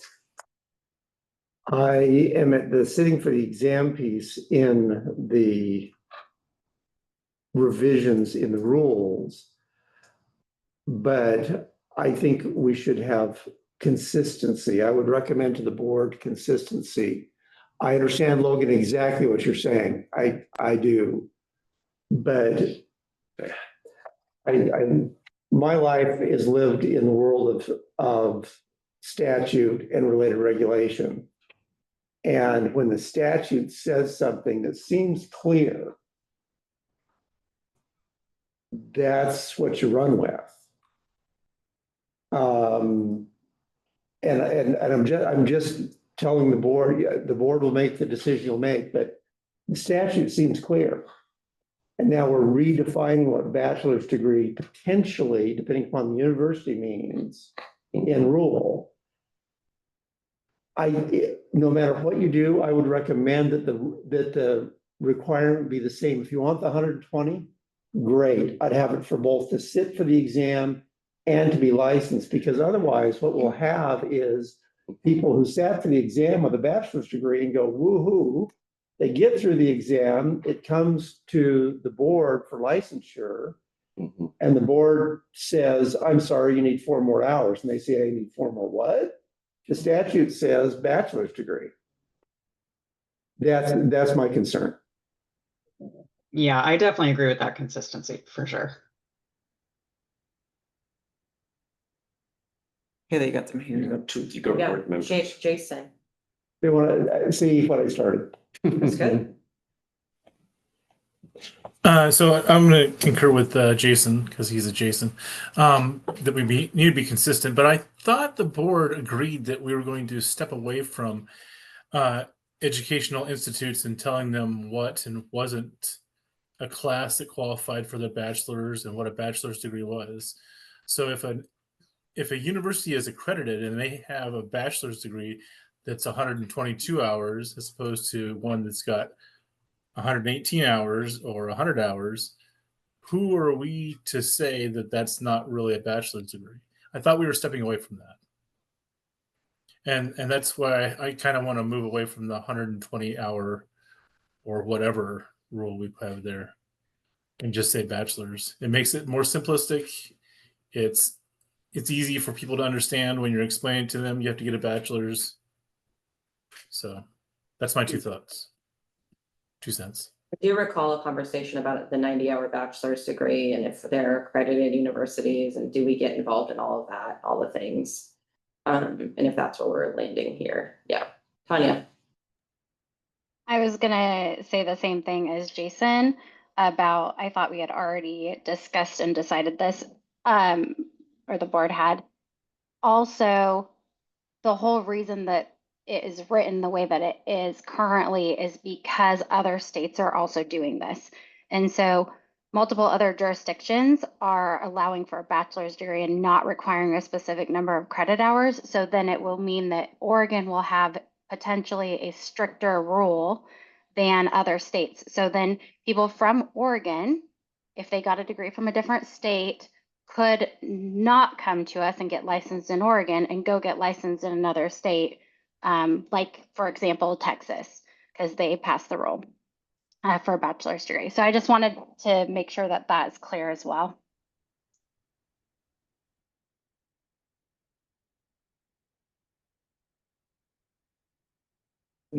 Is Megan, because we just need Need direction. We need direction. So and maybe on this one, we need to vote on it, on the direction, so that we're clear as to like which way to go, because I don't. Right, it sounds like, we either strike the 120 or keep it. Yeah, right, that's, yeah. So if somebody wants to make a motion to provide direction to the LRC on removing 120 hours, and then we can just see if it passes, and then if it does or doesn't, then Great. We can go from there. Okay. So is there a motion to recommend to the LRC to strike the 120-hour requirement and just replace that with the term bachelor's degree? I move as proposed. But discussion. Jason Robinson, I second. Great. We have a motion and a second, and now we are going to discuss. I have a question, Rob Levy, Vice Chair. We get rid of the 120 and we sit on the bachelor's degree. And we talked about a state or a jurisdiction that has 90 hours and somebody comes in with the bachelor's degree. Are we concerned about that, or do we care? Are we going to get into those weeds of, well, what did they take? What did they pass? I mean, in that bachelor's degree? Do they have financial accounting? Do they have statistics, for example? Well, I don't think we're getting rid of those defined courses. No, we're not here, Yeah, but I'm talking about somebody that's Oh. from another jurisdiction says, Mhm. hey, I got work over here. I need to apply so I could serve Oregon clients. And they come from a jurisdiction that, you know, we don't care because we don't have the 120, they have a bachelor's degree. yeah.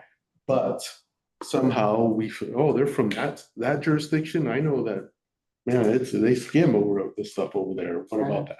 Clarification on your question, are you talking about folks already licensed in Yes. another jurisdiction or somebody who's simply in another jurisdiction but still going through the initial pathway? Because those answers are not the same. Okay, well, somebody that's licensed in another jurisdiction that got a bachelor's degree, that is, So, yeah, my question is, do we care? yeah, no.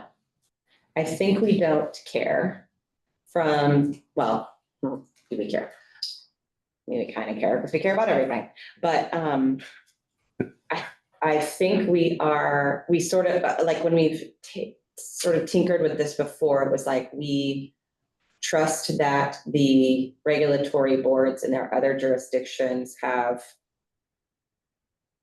I mean, what does the UAA say? It says bachelor's. The new version Uh-huh. that they adopted. Yeah. I think it says bachelor. I don't think there's any reference to credit. I don't think that it has a hours, but let me look while we're discussing really quick. Right. So, you know, and we talked about, this is where I start to get like confused on where had what conversation, because certainly at the NASBA board, there was a lot of discussion about 90-hour bachelor's degrees and kind of all of those pieces. And I think when you look like internationally, that's what you have internationally in a lot of cases. I mean, I have a employee who has what's called a bachelor's degree from the University of Australia. He's got 90 credit hours on there. It's all in upper division accounting. Like he's got all the accounting pieces, but because all of his back core was done basically in high school, he can't get licensed here. And is that a good thing or a bad thing? I think it's a bad thing. So if you can get an accounting degree with these courses, what they did to get their other 90 hours or other however many hours it is, I don't know that I do care. I had to talk all that out. Yeah, and because my simple approach is that we got to trust on the accreditation of these other jurisdictions, these other universities. I mean, what are we going to do? Right. Yeah. Megan, Yeah, I agree with that. It does feel like we're sort of scope creeping a little bit if we're also determining what we think equates a bachelor's degree. Yes. What we currently have drafted in the definition section of the rules on reciprocity, one of the pathways is obtain a baccalaureate degree and possess at least 2 years of experience verified by license holder. So we've gone to just bachelor's degree in the definition section too, just for your information. And if that needs to be changed, we'll change it depending on the desires of the board. Okay. Any more discussion and we'll again. And then Logan and then Martin. Okay, wasn't sure you should go first. Well, okay, so I guess I have three things to kind of three general points about this. One is when we shifted from let's just stick with quarter credits for fun. Shifted from 225 to 180. There was evidence that the practice of public accounting had similar quality regardless of 180 versus 225, and so that gave me some encouragement to change our policy there. Another kind of element is what I see as a professor and how I see students maturing over those 4 years. Yeah. And there is still a very large difference between juniors and seniors. And sending juniors out into public accounting, that that is hard for me to kind of, have a, a positive view of. And third is we just changed from 225 to 180.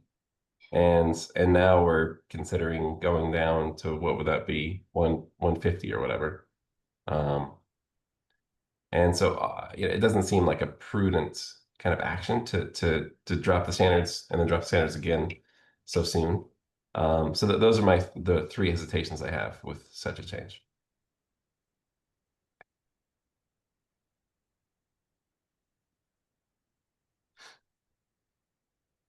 Madam Chair, just to answer the substantive question around the UAA, it did remove essentially the UAA prior to the exposure draft had only one pathway to licensure, which was specifically referred to as a 150 semester hour standard in the now old version of the UAA. And in the essentially the exposure draft that was ultimately adopted removed that 150 semester hour requirement and did not replace it with a 120 semester hour requirement, but a more flexible framework talking about bachelor's degrees. The only hours requirement that I see in the UAA is that one of the options that they're now talking about as meeting the education requirement is described as a baccalaureate degree plus an additional 30 semester hours and then lesser experience, right? That's the only time a number shows up in the revised portion of the UAA. Sure. I'm not weighing in on a yes or no related to Logan, so Logan, respectfully for what I'm about to say is, nationally, the discussion has been around bachelors, not to question how accreditation has been completed, but to, basically that consistency for things. So, yeah, I mean, I would just weigh in on that. we've heard that from various sources over and over and over. And again, Logan, I'm not saying it should be one number or the other. Yeah, well, Logan, I appreciate your comments too, and I think that is sort of like maybe a individual university component, right? That says like, we're not going to give a bachelor's because they don't have like their skills yet.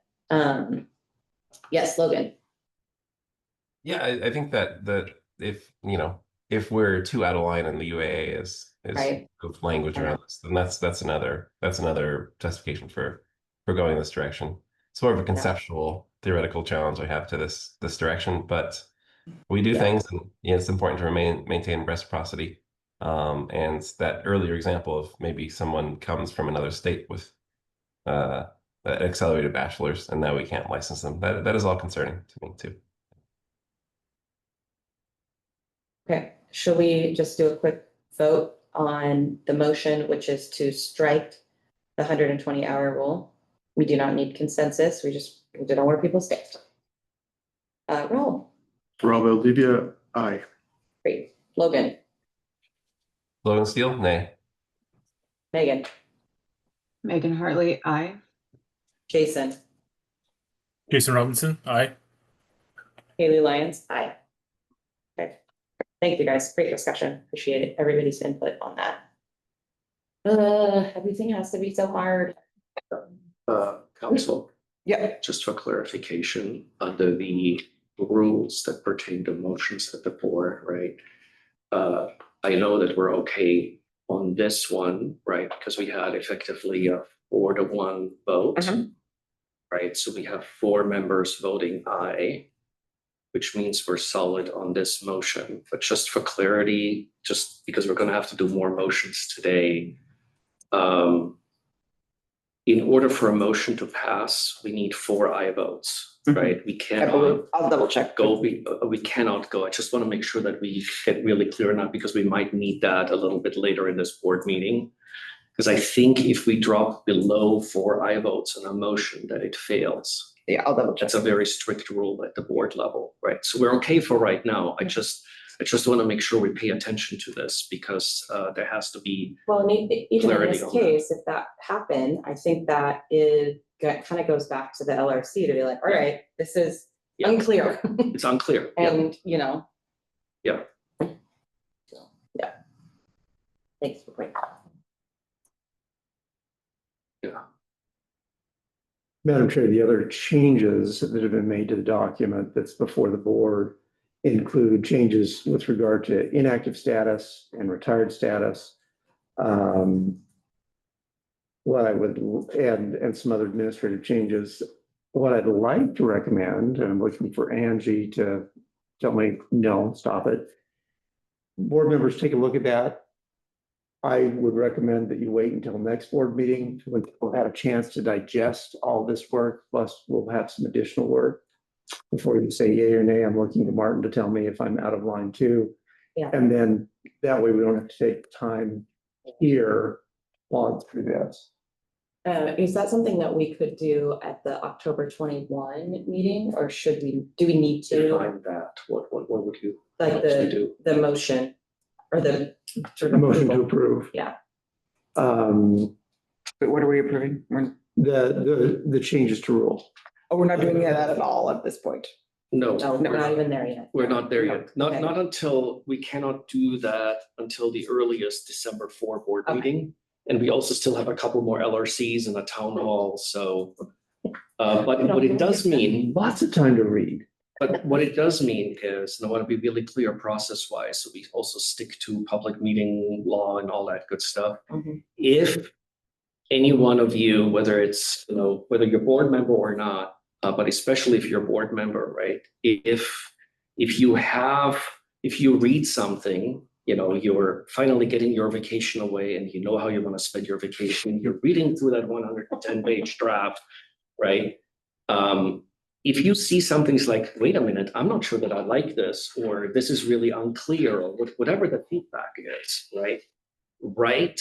If you could simply send an email to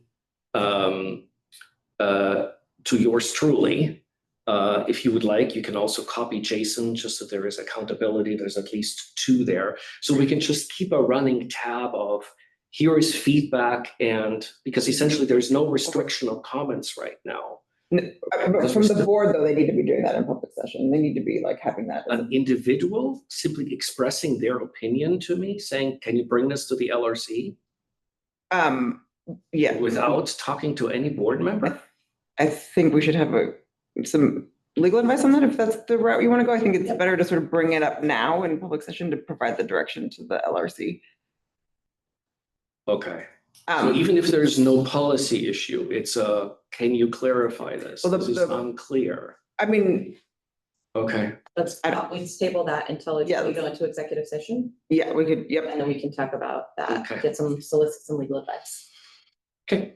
But a couple of things, just like, and I do think it is, I know you guys haven't, I don't know how much you've looked at this, but just a couple of the sort of like bigger things that we did. And none of this has been, this is not at any point where anything's been recommended by the LRC. Like we just talked about it, whether or not they've had concerns. And so the kind of bigger topic areas is the inactive status and the retired status. Of the overhaul of looking at that. And I don't know if anybody wanted to run through those at all, or if you had a chance to even look at them. But just sort of want to point those out as something to flag for your nighttime reading. These 51s for 53, maybe 54. But I think we really got there on those rules and laying those out. The retired I still need to reorganize it, I feel like. I don't think it's like in a good structure yet, but it's at least we've got the content down. But going back to like all of this, like looking at what a retired person can do, what an inactive person can do, what a licensed person can do, and looking at all of those moving parts. So does anybody have any questions around that stuff? I have a question. Sure. The rule on inactives, an inactive licensee cannot practice public accountancy, hold ownership, or be a sole practitioner. Then the next section says an inactive licensee not working in a firm, but we don't say anywhere that they can't work in a firm. Right, because they wanted to get rid of that. But the employer of the inactive licensee cannot provide accountancy services. Right, so it's saying you cannot do these things, and then it's saying an inactive licensee not working in a CPA firm can practice public accountancy for one employer as follows. So basically what you're saying is that a person that is an inactive licensee can work in a firm, but they cannot do any public accountancy at all. It could be the marketing director. Right, the whole idea was like. They can be the HR person, You they can be can the be their recruiter. data analytics person, they can be their IT Mhm. person, which has been historically for us one of the big hurdles, right? Because we've had to say to folks, you cannot be Right. in a firm, even if you are not doing any client-facing work. But they Right. can go work for a private industry, in private Mhm. industry, and be the CFO and be inactive. But they So sort of what- technically couldn't before, Right, okay. but now they can. My other question is that they cannot have more than one employer at any one time. Yeah. This is an inactive licensee not working in a firm can practice public accountancy for one employer as follows. So if I'm, in my own experience, before I got into public accounting, I was a bookkeeper for like 3 companies doing like 10-hour jobs because that's all they had. Right. I was a W-2 employee at all of them Uh-huh. because I needed to pay rent. Right, That would not be allowed. not as an inactive Not- licensee. Not an inactive. Yeah, Wouldn't that follow the same argument that they're not doing public accountancy? Like, what's the difference between doing it for one company and doing it for 3?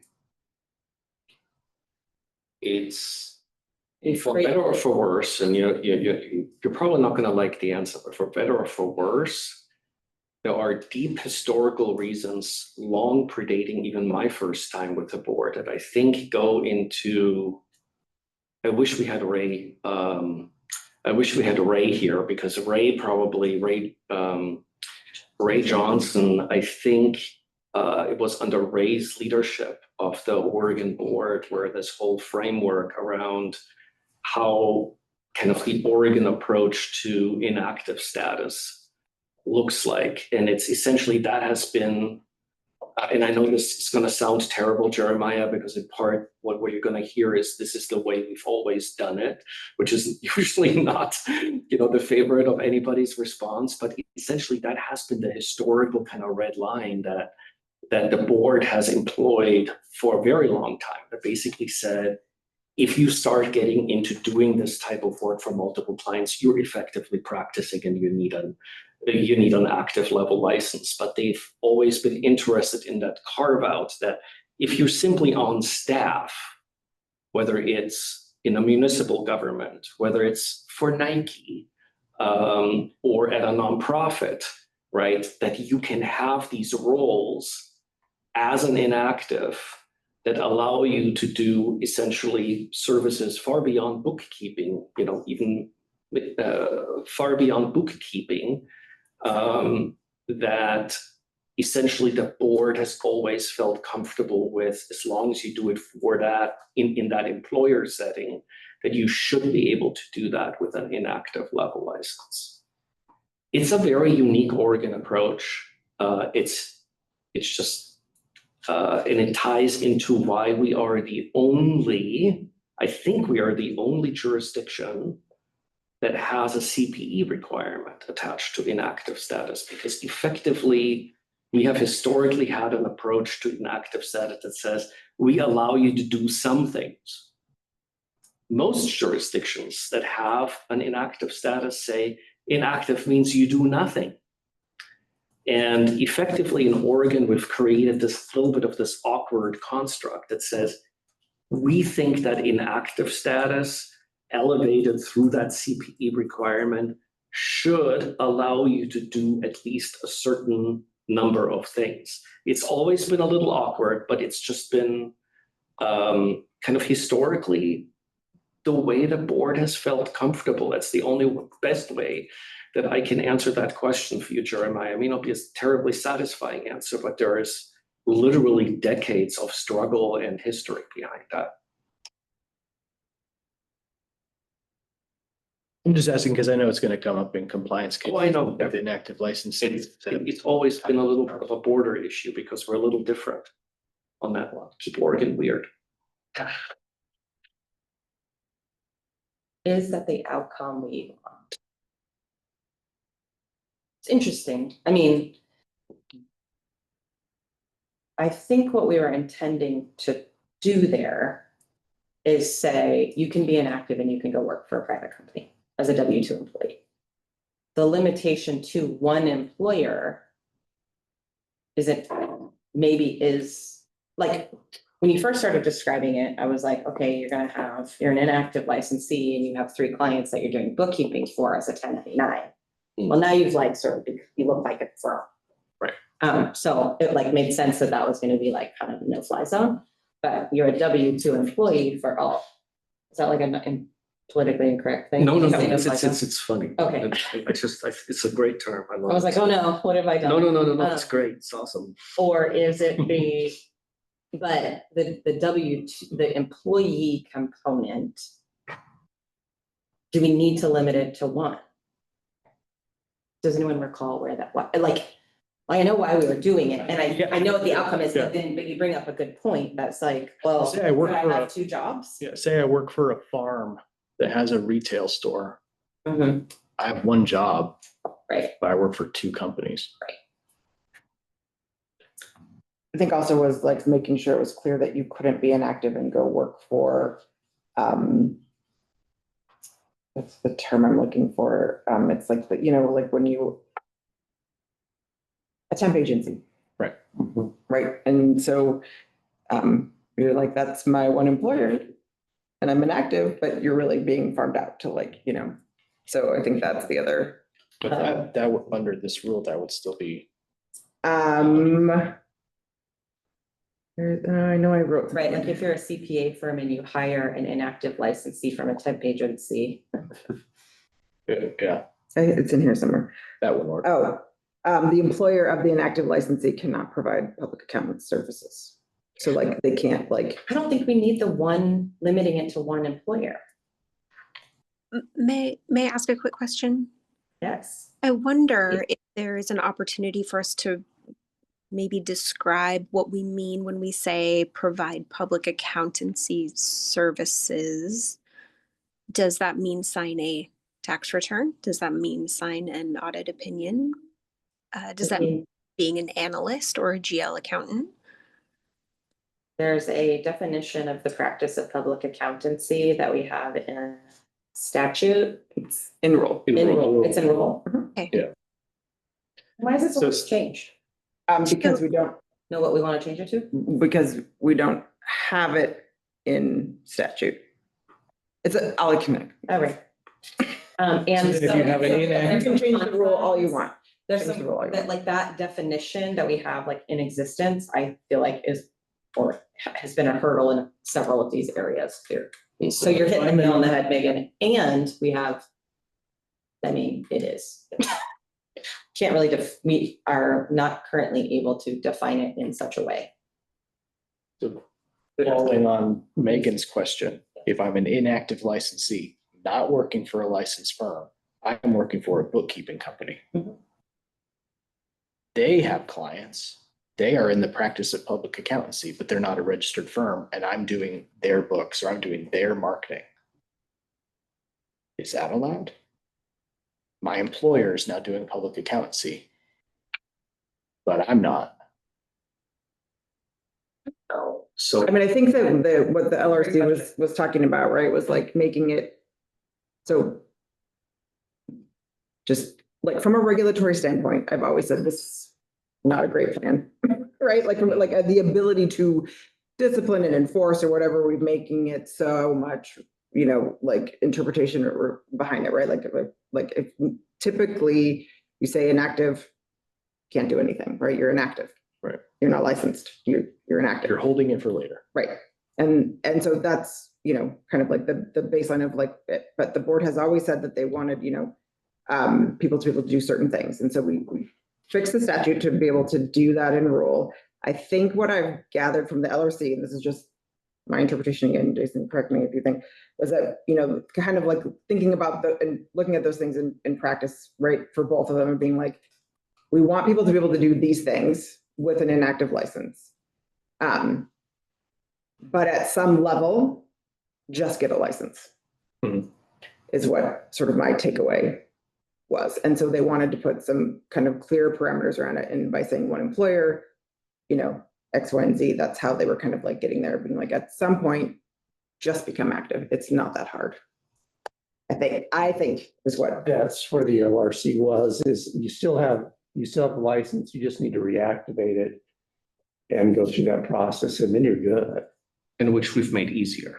Yeah. Already to make that transition happen. But I think that there's really two very different discussions here from my perspective. And I think it's really important to kind of take them separately, even though there is a connection between the two. One is, I think, what really ultimately the core ask of the LRC is that there is a framework proposal here that says, are you comfortable essentially with opening up that door to have some level of role for inactives in a public accounting firm that essentially is restricted heavily to, it really needs to be effectively something that's not connected to the practice, but we are going to explicitly allow you to be in there with an inactive license and allow you to do, admin, IT,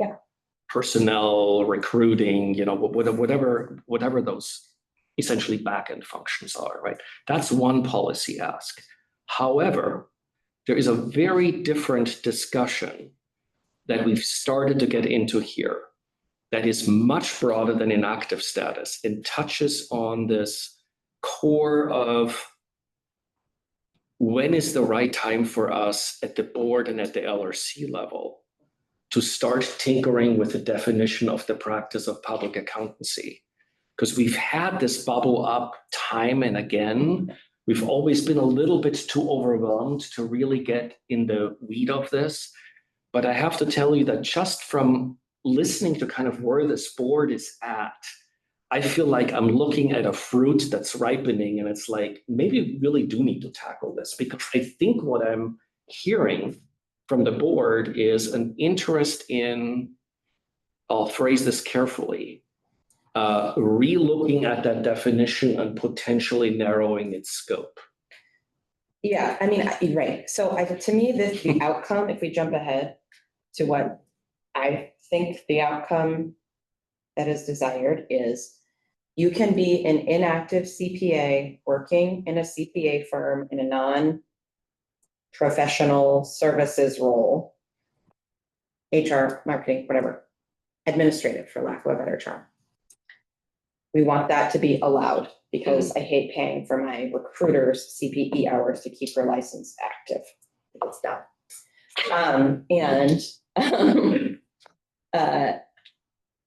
Second, I don't want to tell unregistered firms who they can hire and who they cannot. And so in Jeremiah's example of 3 separate clients, part-time employment for all of them, if he is an inactive CPA and they want to hire him and have him work for them, what we're essentially saying is, he is not eligible for employment with your company because he's an inactive CPA. And so I don't like that arena of, it's sort of similar to if you're the CFO in a company, and we've had this conversation, are you practicing public accountancy because your employer is the client and therefore you can't be inactive? Where like, if I'm a private business owner and I want to hire whoever to be my CFO, a 90-hour baccalaureate degree holder, 19-year-old kid, if I think they're qualified to do it, and I don't care that they have a license or don't have a license or inactive or retired or lapsed or whatever, like I feel as though I should be able to do that. So I'm struggling with that piece that says, Like, I think Jeremiah brought up a great example that says, okay, if we limit it to you can only have one employer, like. Yeah. And yes, like, do I think they should get their license in active status? Maybe, maybe not. Do I think like the general basics of, bookkeeping changes to where it warrants 80 hours of CPE every 2 years? No. But that's, the 80-hour number is a whole other ball of wax to start unpacking at some point. So that's where, like, I feel like that's the end goal. And if that means that we strike the whole one employer thing, and that gets us there, great. If that means we need to recraft the practice of public accountancy, which we might, then okay. Was that like a giant wrench that I just threw in that? I feel like. No, there's I'm conversation there. processing. No. Okay. I thought you brought it all together quite nicely. Yes.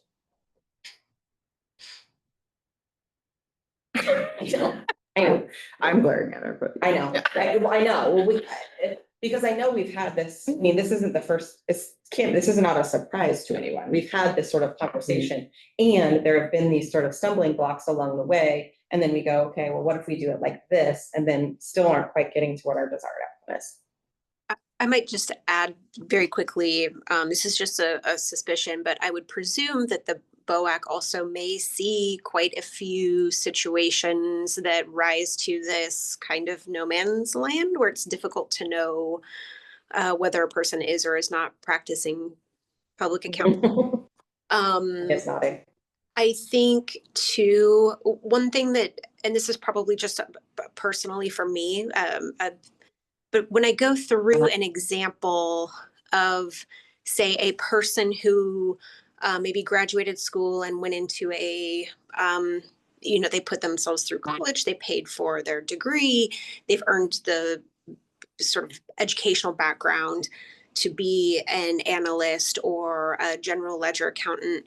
Say they get licensure for some reason or another, life circumstances prevent them from being able to maintain that licensure. So then they kind of fall back down out of licensure. Now, have they somehow limited their, is all of their educational experience for naught if they are then disallowed from having any type of career that's consistent with, I guess, what they've worked towards for that period of time? Just some thoughts there, but again, I'm probably missing a component because it's been a minute since I've dug into what the specific definition is.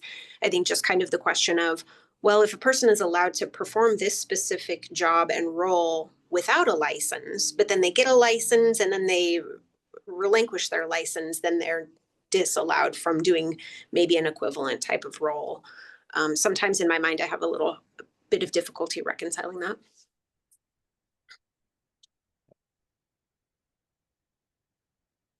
I don't know where we are Yeah.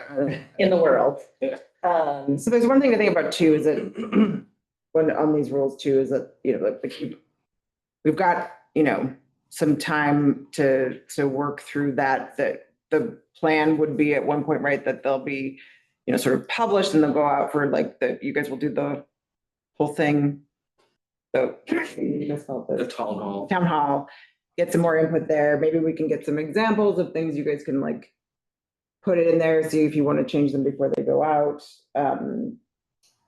on actual notice. And then also sort of look at it like from like it is something that like if we got stuff and we saw there was an unintended consequence, you can always change the rule. Like if we got to that point, right? Like, we are doing a huge overhaul. So there's probably going to be things that have to, change in response to like when this all goes into effect, So anyhow, just letting you know, like we've got some time to think about it and we can bring it back to the LRC just to generally like throw it out there. Say, is that really what you guys are thinking is the best route? And I mean, the inactive status, like what it says, an inactive licensee cannot practice public accountancy, hold an ownership interest in a registered CPA or PA firm, be a sole practitioner. An inactive licensee not working in a CPA or PA firm can practice public accountancy for an employer as follows, or for employer as follows, in private industry or government as a staff accountant, CFO, or similar position. The inactive licensee can only practice public accountancy for their employer, like i.e. you're not self-employed with multiple clients. The inactive licensee cannot have more than one employer at a time, at any one time, strike that. The employer of the inactive licensee cannot provide public accountancy services. So, and I'm comfortable with limiting a firm that provides public accountancy services if they hire a CFO, being like, yeah, you need to have an active license. Just because, you know, you're gonna call them into battle, be like, okay, we've got people on staff or something along those lines. I think there's I'm not gonna ask my CFO, who has a license, to do work outside of her current job, but I think there's a possibility there, and I'd be fine with that. I would guess most firms are gonna, you know, be like, yeah, you need to have an active license too. So I think maybe that's the consideration, is getting rid of the one and then that, you know, the one employer. Simply removing it, and then what's the ultimate outcome then that you think you can accomplish? They basically say they can have. For not working in a public accounting firm, you can be inactive.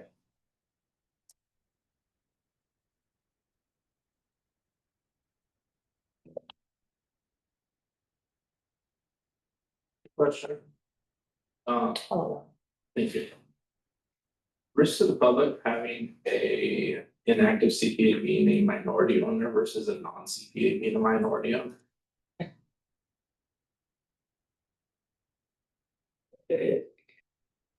That's a whole other, it's a great question. I struggle with that one super a lot, because there is a really weird thing going on there around, you have less ability to own something of a CPA firm if you are a licensee than if you are John Q. Sixpack.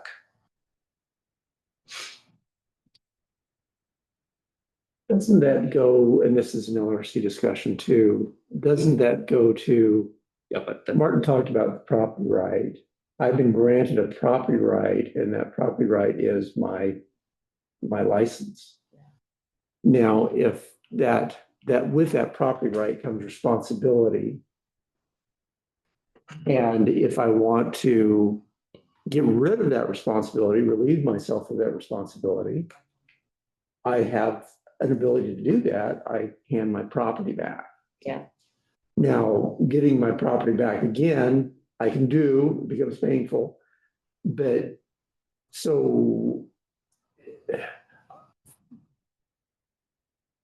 whatever the board directs will do, but that's kind of where we got here and how we got there is people have some abilities to move around. Yeah.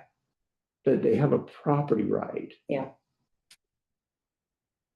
And with that comes responsibility of some flavor. Yeah. I understand the inconsistencies with firm ownership and all that kind of thing. I totally get it. Yeah. Logan?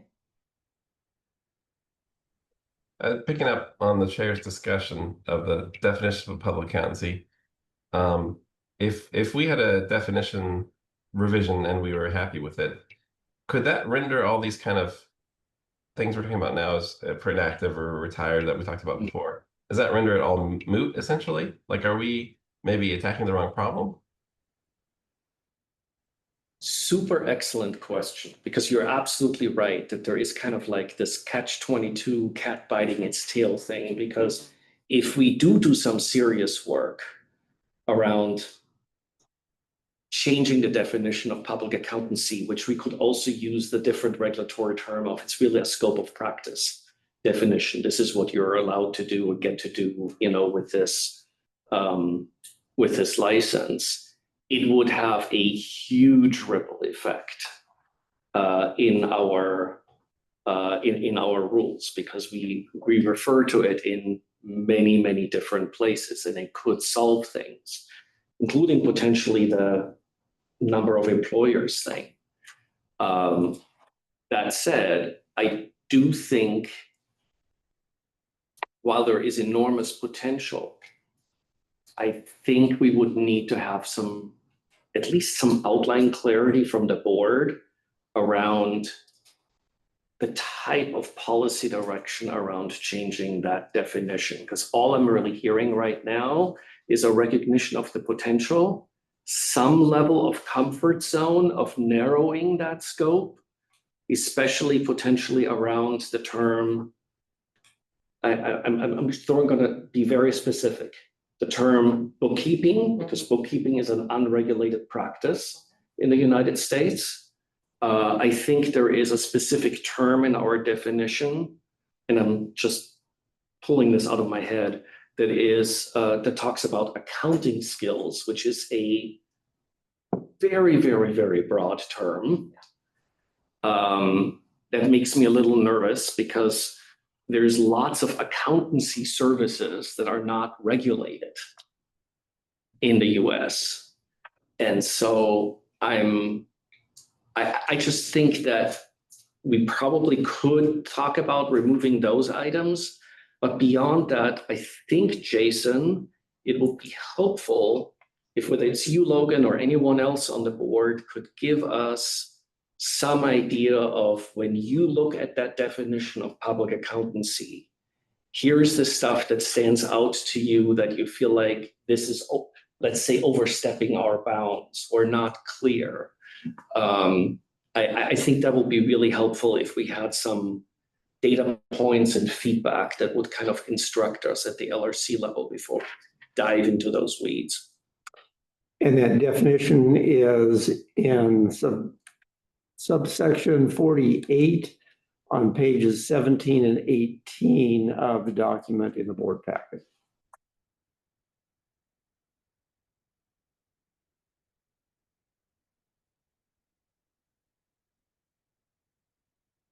My apologies, 16 and 17.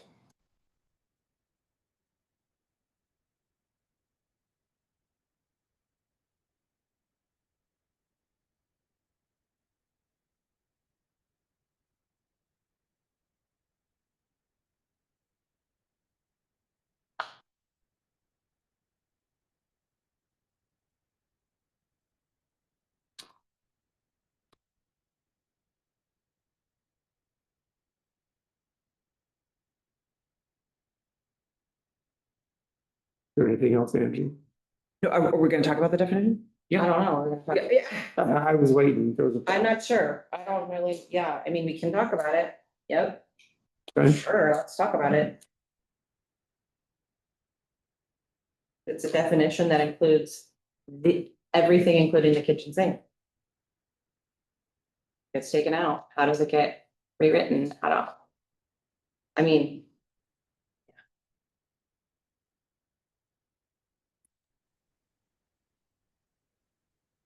Just, oh God. I guess my mind goes to just looking at what other jurisdictions have for that definition. And that's the thing, I wish I had done that earlier, actually. A lot of them don't define it, I believe. Yep. So that's, Let Logan finish. sorry. Okay, go ahead, Logan. Oh, no, I was just explaining, I don't even know how that works without defining it. That blows my mind. We are in a profession that is uniquely characterized by its hesitancy to provide a scope of practice definition for the profession. It is absolutely unique. We are the only mature profession in the United States that regulates via a license that does not have an agreement on a scope of practice definition. In fact, it gets worse. If you look at the Uniform Accountancy Act, I wish you the very best of luck trying to find even a single word of a scope of practice definition. At the national level, we have stepped back from even trying to define a scope of practice, which means that you have three types of jurisdictions. One is those that simply emulate the UAA and have no practice definition whatsoever. 2, those that do, and within that, there's really 2 buckets.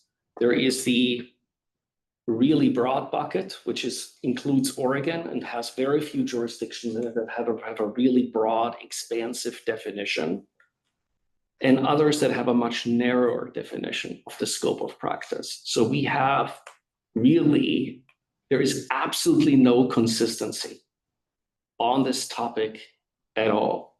In fact, I think we're still at a majority of jurisdictions that doesn't regulate a scope of practice. They simply regulate, oh, you have a CPA license, therefore we regulate you, and we do it without a scope of practice definition.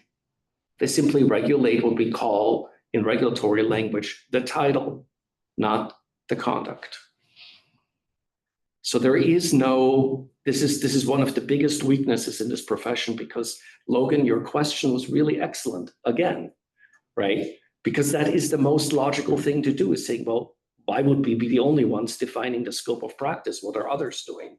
And it is one of the worst and messiest questions you can ask in this. It's a great question, but it's super messy as an answer.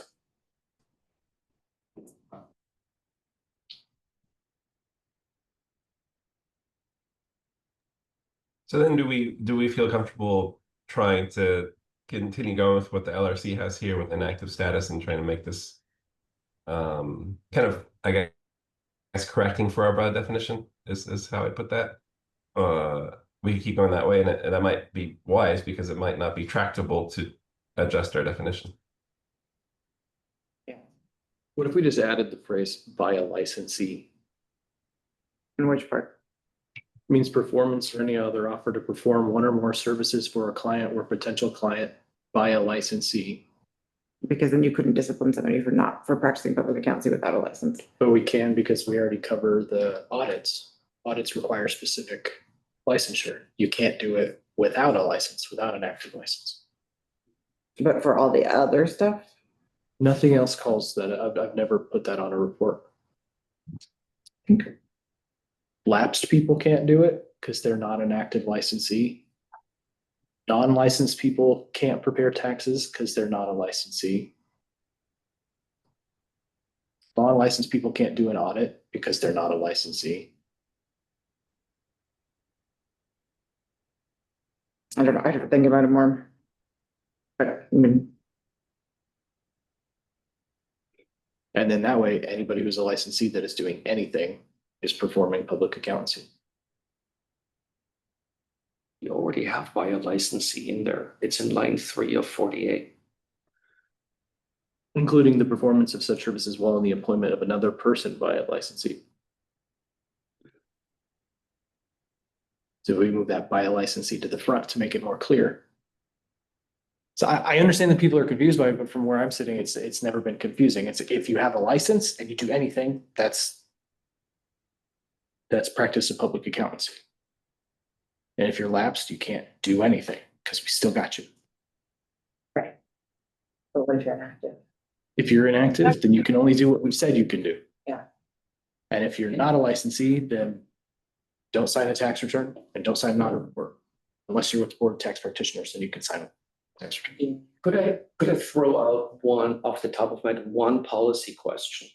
Would the board feel comfortable to instruct the LRC to limit the definition of the practice of public accountancy to those services where the profession has promulgated standards?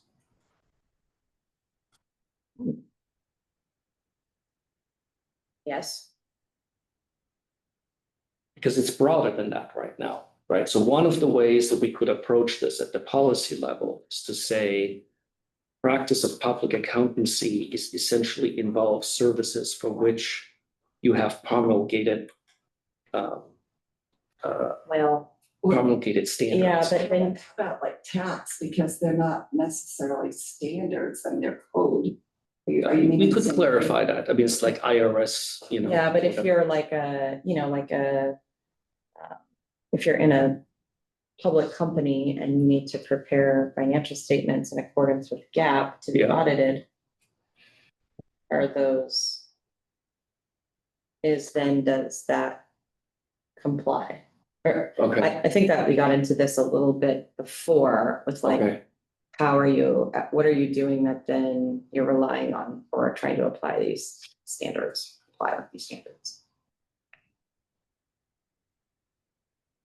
Martin, you said that some states just effectively are regulating the title. And it feels like if we add,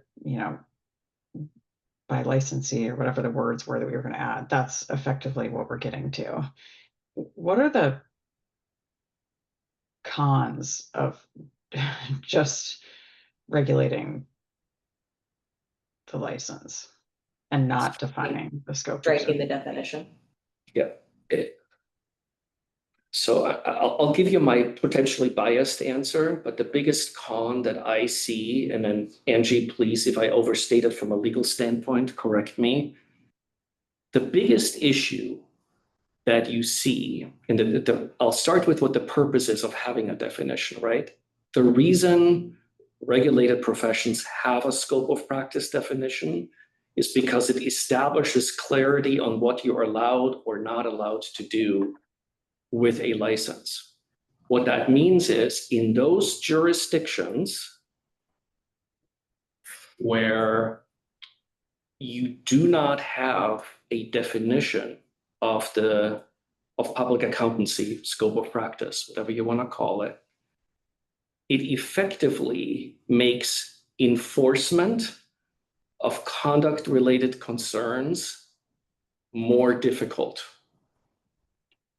That's my non-lawyer take in all of this, right? Because it's a much murkier space in terms of what's the conduct covered that you're engaging in, right? Because you have less of a definition of what is that conduct that you are accountable for under the license that has been issued, right? So in the absence of having a definition, that's significantly more difficult than if you have a definition. That's my non-lawyerly take of what's really a legal issue of how much authority do you have as a regulatory board if you're trying to hold people accountable under a license if you don't have a scope of practice definition. That's my super high level summary.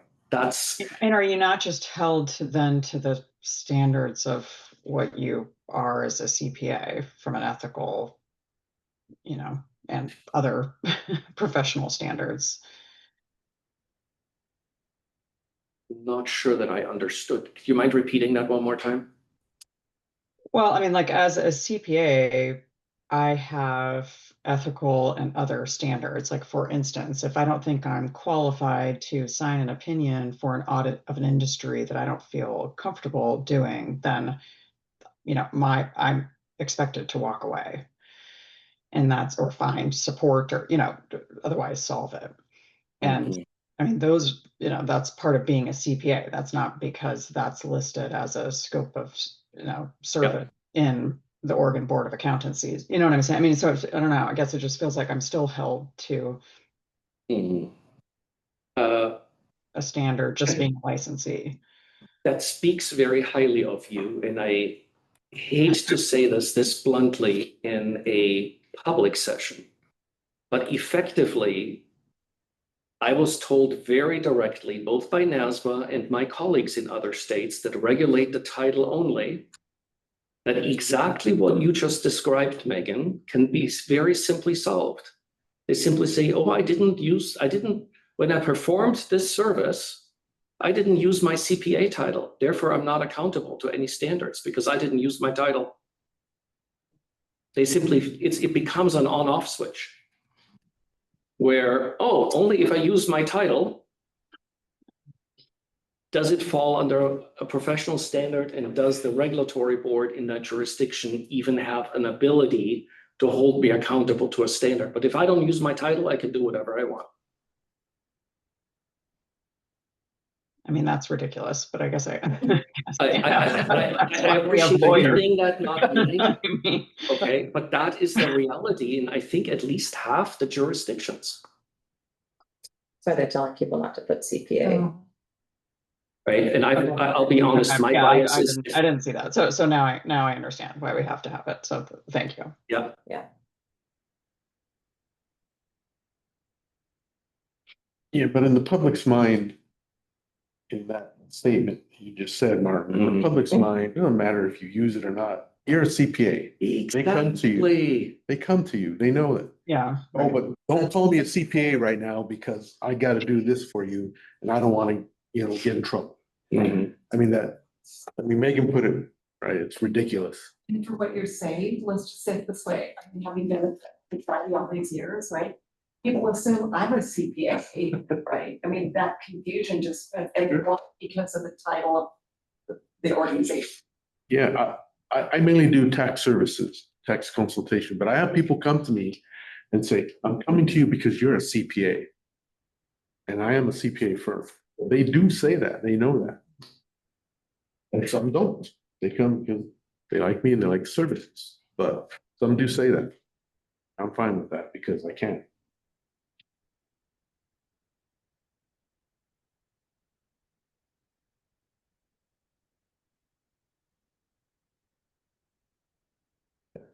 So was where we were trying to make a call whether we should focus on redefining the scope of services or? Yeah, I mean, we're back to that question. I feel like my recollection is Angie has said, no, we can't change this definition. That's not right. I know, well, that's why I recognize that that's not. But, okay.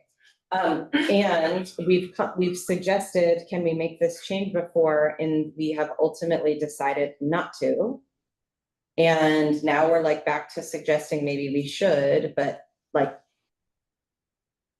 How? I think this is what it always ends up with, is like, we want to, but we don't know what to do. We want to, but we don't know what we want it to say. Yeah. Okay. We've already pared it back. This is, I have to confess, must have lost track of this, but some of the most generic terms actually have been removed already, like the use of accounting skills. Yeah. Is already gone. Well, professional services of accounting. And there's Yeah. not some other state that has already solved for this or No. that would highly leverage? No? No. Can we just treat it like obscenity? Can you just? No, let me see it. Let me see it.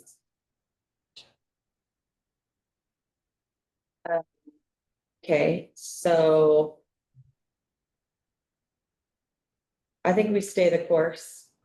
We're not editing this definition. Move forward, take out the 1 year on the, or one employer on the inactive status. And, or consider taking it out. And see if we get closer from a policy perspective. Yes, ma'am. What other issues are in here that we need to address? We did. How are we doing on the list of policy issues? I think that's the biggest one is, I think we talked about the inactive, we talked about peer review. There's some little changes to PA. Yeah, there's it's really, yes, clarification around for PA licensure where we haven't really done a new license in at least, I think, out of the high school pathway in at least 20 years. It just clarifies that you have 1 year of experience that's required after sitting for the CPA exam out of the 3 total that are required on that high school pathway toward the PA. But that's really a clarification thing. It's not a shift in policy thing. It's just that I think the language was written not terribly clear. What else do we have at a policy level? I think those are all the main. Yeah. I think so. Andrew is working on, Andrew did some work with the LRC and with Beth Spencer on clarifying, kind of fixing something on the CPE side that has to do with the approach to proration. Because we have some struggles there with the current language that we need to fix, but they're really technically in the weeds things, not like, oh my goodness, we're going to change the way CPE as we know it. But while we are talking about CPE and at the risk of getting in trouble with the person on my left, I do want to at least acknowledge that there is a significant debate that is non-coincidentally heavily coming out of states in a more deregulatory environment, such as Florida, North Carolina, and quite frankly, I've also had that conversation with California. So even in the non-deregulatory environments, there is an increasing level of nervousness around our continued ability to justify what in the UAA is 40 hours of CPE for every year of licensure. For us, it means 80 hours because we use a 2-year model, right? And that essentially we compare rather unfavorably with most learned professions in terms of the amount of CPE that we require. And so there's really fundamentally, and I apologize because we didn't really formally discuss this at the LRC, but fundamentally as a board, whether the LRC works on this or not, it means at minimum, we need to make a policy decision of, do we care that this discussion is starting to happen? And are we simply saying, LRC, don't worry about this, we've got so much other stuff to do, don't touch, right? Or is this board saying, you know what, we've heard this rumble, it will be good for us to get ahead of the game. Should we ask the LRC to kind of look at what's going on in other places and potentially come up with a framework of adjusting our CPE requirements in some way? There is a lot of jurisdictions, including California, that are starting to go down that road. Yeah. I feel hesitant to touch it now because we have so much other stuff to do. Yes. I don't feel like we have the bandwidth, but I do feel like it's necessary to at least acknowledge that there is a lot of bubbles that are starting to pop across the country in CPE world. I have a hard time, notwithstanding that, recommending that we take the lead on that one. I agree. I think we wait for let someone else do the heavy lifting. Because it's a hot topic, a much hotter topic in other states right now for whatever reason than it is for us. We're gonna tackle private equity. They can tackle CPE. Yeah, exactly. That's kind of where my mind is at too. It's like there's so Because somebody's gonna have to decide what's the right number of CPE and then everybody's gonna adopt it. Is my perspective. Somebody's gonna be like, somebody down the line said 80 hours was the number. And now it's like, well, is 80 hours the number? It's more than any other professional licensure, including doctors. Like, are we saving lives here? So like, is the right number 40 hours? Is the right number 5 hours? Someone's gonna figure that out and decide that at some point. And then we can be like, great, that's our number. Yeah, move on. So I think, don't focus on that yet. Lisa, thank you. all right. Awesome. Unless someone else feels otherwise. No, head shaking, but.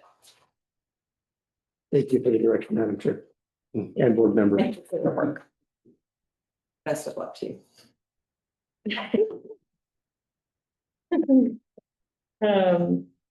Okay. We have come to the point in the meeting of executive session. So. I think there is lunch here. I saw Quinn bring it in, it's not a picture. We could get lunch and resume executive session in like 15 minutes. And so I need to read this last part. I am now adjourning the public session of the board to enter executive session under authority of ORS 192.660(2)(F)(H. Council advice. The time is now 11:45. of Oregon Board of Accountancy, and I'm calling the public session of the Board of Accountancy back to order. It is September 25th, 2025, and the time is 1:14 p.m. for the record.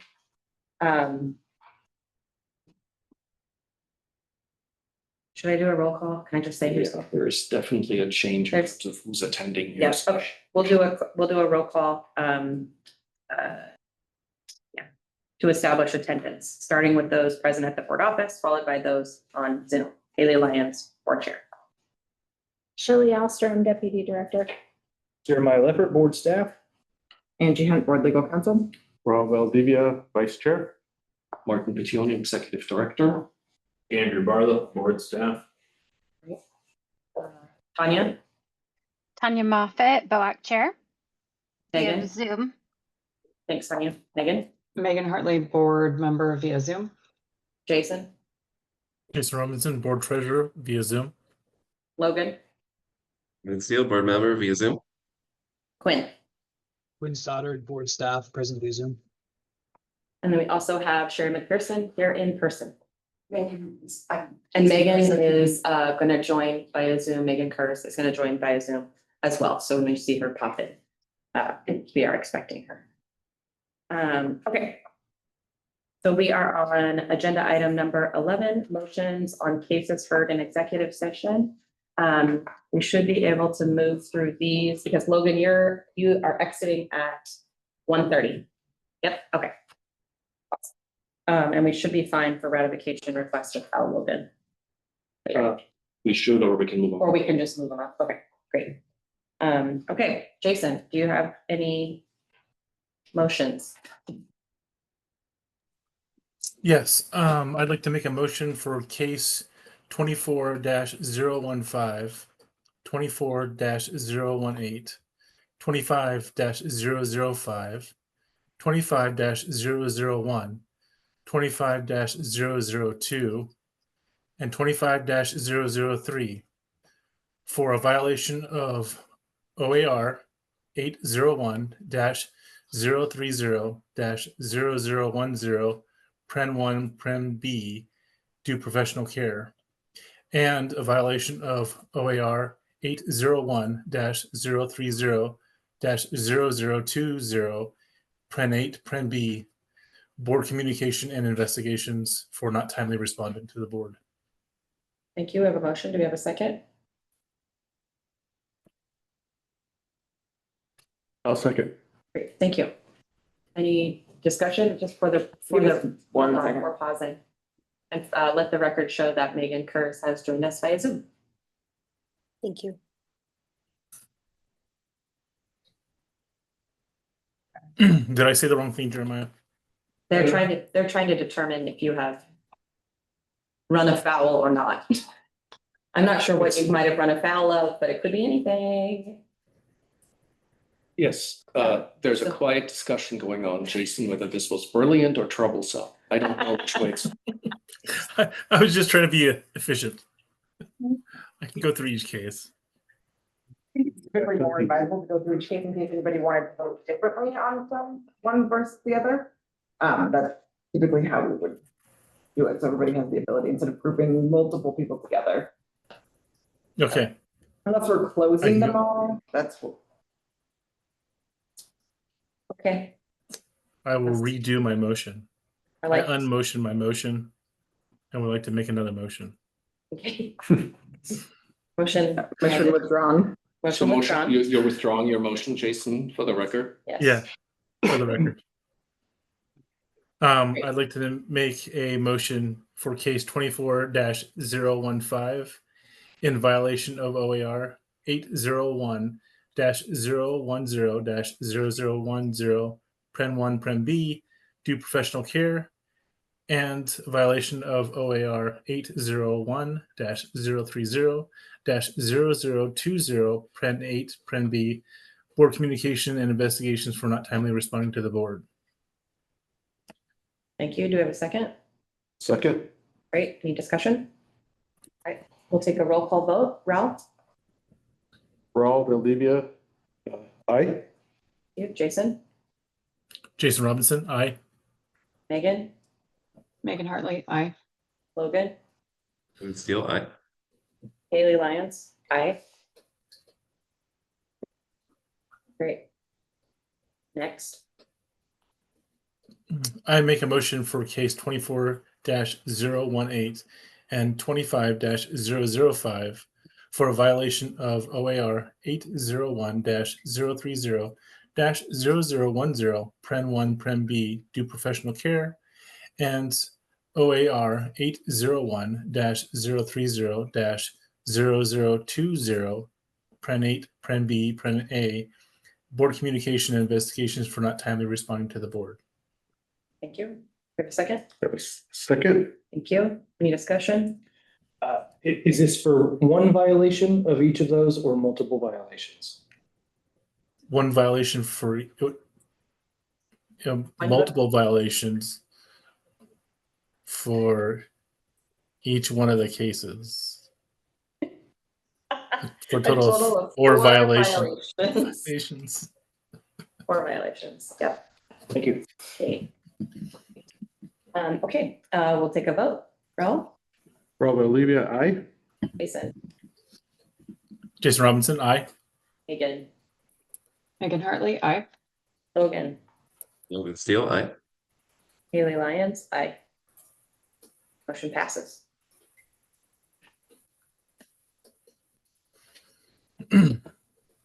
I can make another motion. Ready? Okay. Yep. I make a motion for case 25-001, 25-002, and 25-003 for a violation of OAR 801-030-0010, Pren 1, Pren B, due professional care, and OAR 8 or OAR 801-030-0020, Pren 8, Pren B, board communication and investigations for not timely responding to the board. We have a second? A second, That was 2 violations per, that's not true. Is it 2 violations per case? Okay. Case for Per 3 case, cases perfect. for a total of 6 violations. Great. Thank you. Any other discussion? Right, take a vote. Ralph, Rob Valdivia, aye. Jason, Jason Robinson, aye. Megan, Megan Hartley, aye.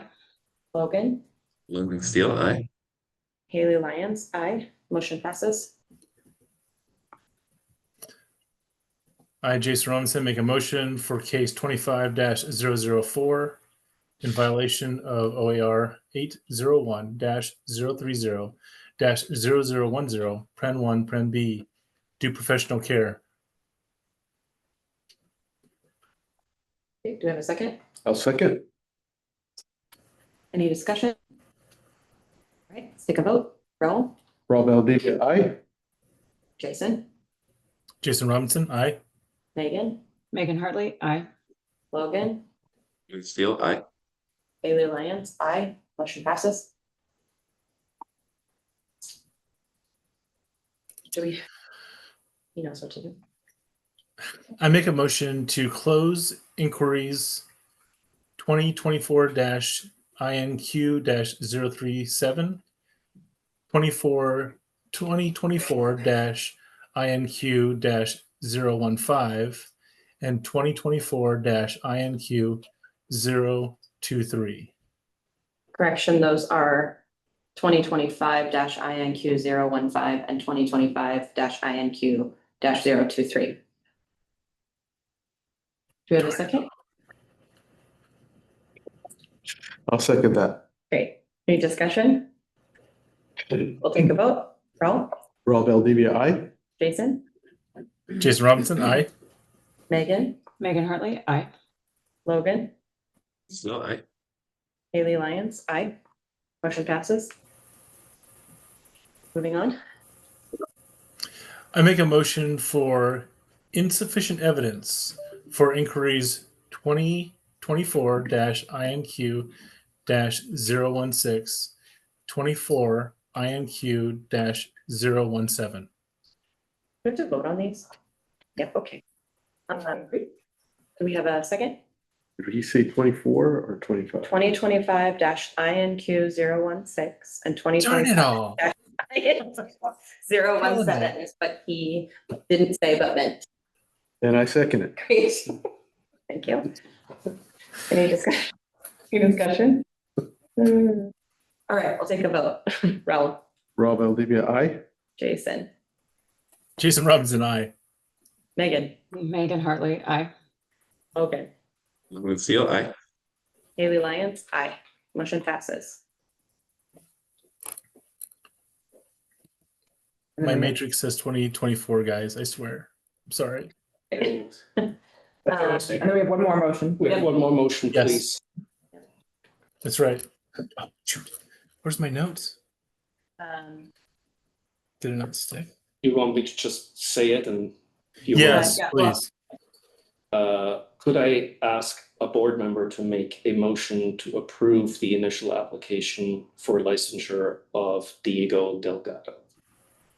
So moved. Jason Robinson. Thank you. I second. That was Raul. Great, thank you. Any discussion? All right, let's vote. Raul, Rob Valdivia, aye. Jason, Jason Robinson, I. Megan, Megan Hartley, aye. Logan, Logan Seal, aye. Haley Lyons, aye. Motion passes. Andrew, can you make Thank a you. note to make sure that we move that forward tomorrow? Now that we have that vote. Great. Woohoo. Good work, everybody. Okay, we are moving on to consideration of settlement proposals, or do we want to move up the ratification requests while we have Logan here? Settlement proposals and ratification, let's meet votes, and we have 5 more minutes, but we have those moments. Great. We'll start with consideration of settlement proposals. Okay, we got case 24016, 3,000 in penalties, 1,000 in costs, stay 2,500 in penalties and 1,000 in costs for a net payable of $500. And then, do you want to vote on that one, or you want me to tell you the next thing first? It's only the only reason why you guys have to do, like, is if you're trying to figure out, like, if anybody wanted to say the opposite, right? Like, if that's the reason why. So approve both together is Yeah. doable? Yes. Okay. The next settlement, 24017, 1,000 in penalties, 1,000 in costs, stay 500 in penalties and 1,000 in costs for a net $500 penalties. Thank you. Is there a motion to approve these settlement proposals? I make a motion, Jason Robinson, I make a motion to agree to the settlement proposals as proposed. Rob Valdivia, I second. Great. Any discussion? Take a vote. Raul, Rob Valdivia, aye. Jason, Jason Robinson, I. Megan, Megan Hartley, aye. Logan, Logan Seal, aye. Haley Lyons, aye. Motion passes. Ratification requests, CPA certificates, permits, firm registrations, and municipal register. Do we do these separate? You don't have No, I to. thought we could do them all together. Great. Yeah. Jason, you're already on the roll. Do you want to do it? I make a motion to ratify the CPA certifications, firm registrations, and municipal registrations as presented. Great. Rob Valdivia, I second that. Awesome. Any discussion?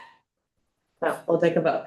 Raul, Rob Valdivia, aye. Jason, Jason Robinson, I. Megan, Megan Hartley, aye. Logan, Logan Seal, aye. Haley Lyons, aye. Motion passes. Votes are done.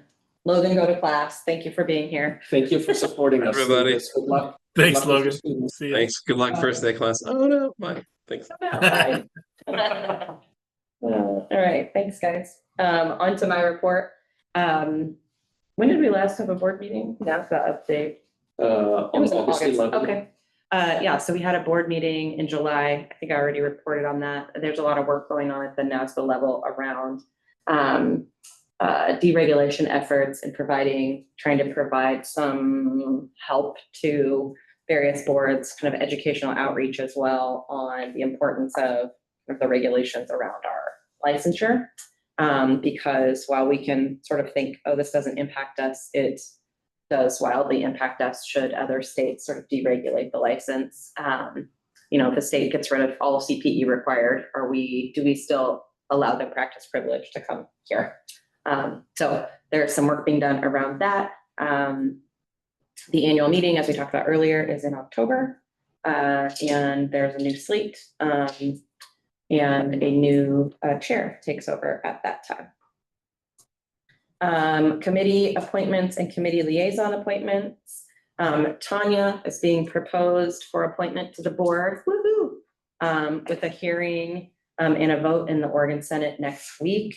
Finally, it's my understanding that OSCPA has sent communications to the governor to formally support the nomination. In process. The board is subject to do. Yes, the board, yes.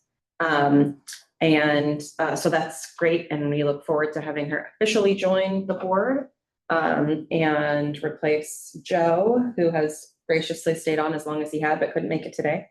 And then Tanya and me, Tanya staff are working on additional appointments to the BOAC as well. Any questions for me? Okay, Raul, any report of vice chair? Yeah, just a couple things. As we noted earlier, I'll be going to the NASBA conference and just want to say my pleasure to do it. And then Sherry, it was member appreciation CPE. What was that called? I did that, and that was very good. That's what it was called. Yeah, member Yes. appreciation CPE. It's free, and it was very well put together. And you could tell Tanya. I don't know. Yeah, and another one that's coming in January. Oh, cool. Okay, but that was good. Thank you. Wonderful, thank you. She'll appreciate that. Report of the treasurer, Jason. Martin has done an awesome job of keeping us on budget and on track. And I am so excited that we have the cash available to do that, the grants. So we're looking good. Okay, executive director update and NASBA reports. Martin. I'll keep this super brief. I think what I'll simply say is life-changing for me, and I'm super happy that we're at full staffing and I have Shelley here that's already made a gargantuan difference. I think most of you know that I was out for surgery for a while, and only having had a week and a half, I think it was rough, not much more than a week and a half before that happened, to kind of traumatize Shelley and try to get her at least somewhat ready.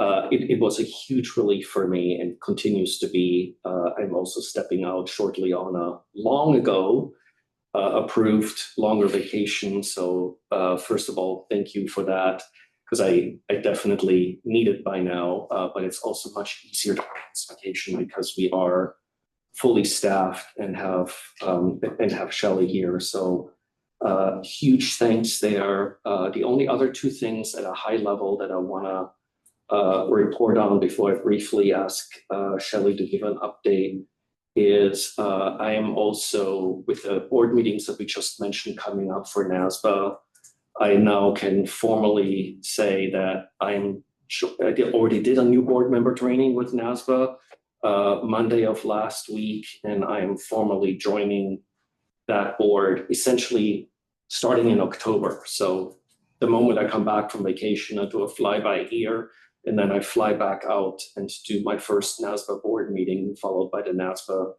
annual conference. So I'm excited about that because it plays very much into the board's strategic plan for having more of a national presence and influence at the board level. So Haley and I will be the Oregon team having some fun at the NASBA level.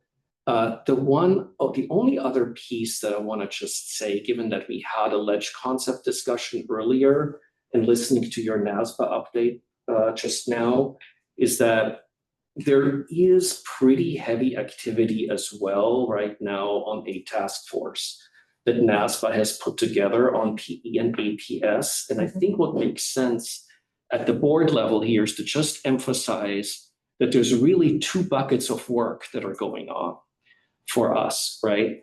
In essence, all 55 jurisdictions face one set of issues that we all have in common with the PE-APS developments that are really, quite frankly, centered around the work that is also done at the AICPA Peak Committee around what are all the independence issues that come up in those structures, right? So we have to deal with those issues just like everyone else in all the other jurisdictions.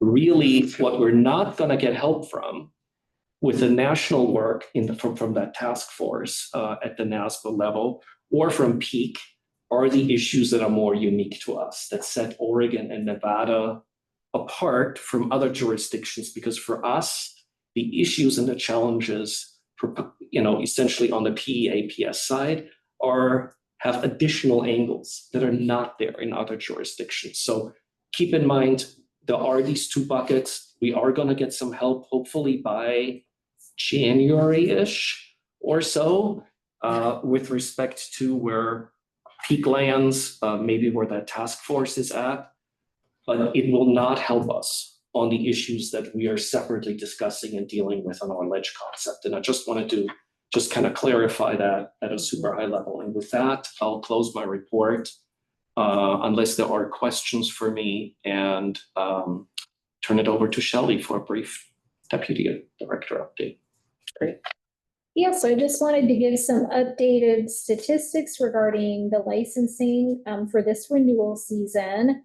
So a total amount of licensing renewals that were processed were 3,839. Of those, 284 are meant to lapse. It brings our current total to 8,231 before the lapse, with the balance of 7,947 after. And just for the record for the board, while I'm incredibly grateful that we have, number one, the staff did a fantastic job getting us to this point, timely renewal season, much smoother than what we've had in years. So kind of a huge call out there. The other piece that's super relevant for the board is that if you put those numbers in a historical perspective, it means yet another year where ultimately our licensing numbers are staying remarkably stable. I mean, I cannot really believe it, basically ever since walking into this board back in 2012, right? Our licensing numbers overall, with very few exceptions, have stayed remarkably stable. We are essentially, and I mean this in a positive way, not a medical way, flatlining. So it's very encouraging that there's some really good work getting done, and we're staying healthy, and we're not losing people left, right, and center. We're still able to replace what we're losing. That includes inactive and retired. Yes, that 8,000 number includes everybody. That's not the number of active level licensees. Report from the Complaints Committee. Raul or Tanya? Any comments? No comments. Tanya, any comment? Nope. Okay. Brock. Megan. Yeah, I guess, and Martin, maybe fill in here where the only thing I wanted to bring up was the conversation that we had around things like what comes out of multiple peer review failures where a decision needs to be made. Is that something that the PROC should be doing, or should they be making a recommendation to the board and then the board is the one making that final call? Yeah, so it's something that we need to discuss with the PROC, because we actually haven't had that discussion at the PROC level yet. But it's good to get them in, and the discussion with PROC is one step beyond that, because it's also a broader check-in that Jason Orm briefly referred to earlier, which is that we're trying to set up this connect between the PROC and the LRC. Now, coincidentally, the PROC and the LRC meet on the same day, right? One in the morning, one in the afternoon. So I'm hoping that there's a way to leverage that and actually make that, they don't directly overlap, but it's an almost near overlap. So I'm excited about that. And I think the only other thing, Megan, that may be helpful for folks to know is that we also had, in addition to that being your first meeting with as a PROC liaison, is that we also had, I think, at least one new member. So we're kind of revitalizing the PROC a little bit. We had at least one new member join. I'm trying to remember that off the top of my head. I don't know if Andrew or others remember off the top of it, but we had at least one other new member. So we're also revitalizing the PROC a bit. And I just think that they continue to be on fire. It's a really great, healthy group. So, yeah. Great. Anything for the good of the order before we adjourn? Okay. Our next regular board meeting is Thursday, December 4th at 8:30 a.m. Well, sort of, we're gonna have a rulemaking, A special board meeting on October 21st. And then we're gonna have a regular board meeting after that on December 4th. We'll have a special meeting as part of the OSCPA OAIA for Town Hall, Monday, November 17th. As well, 2025, 10 a.m. to noon, held via Zoom and at OSCPA. I am now adjourning this public meeting of the Board of Accountancy. The time is now 1:40 p.m.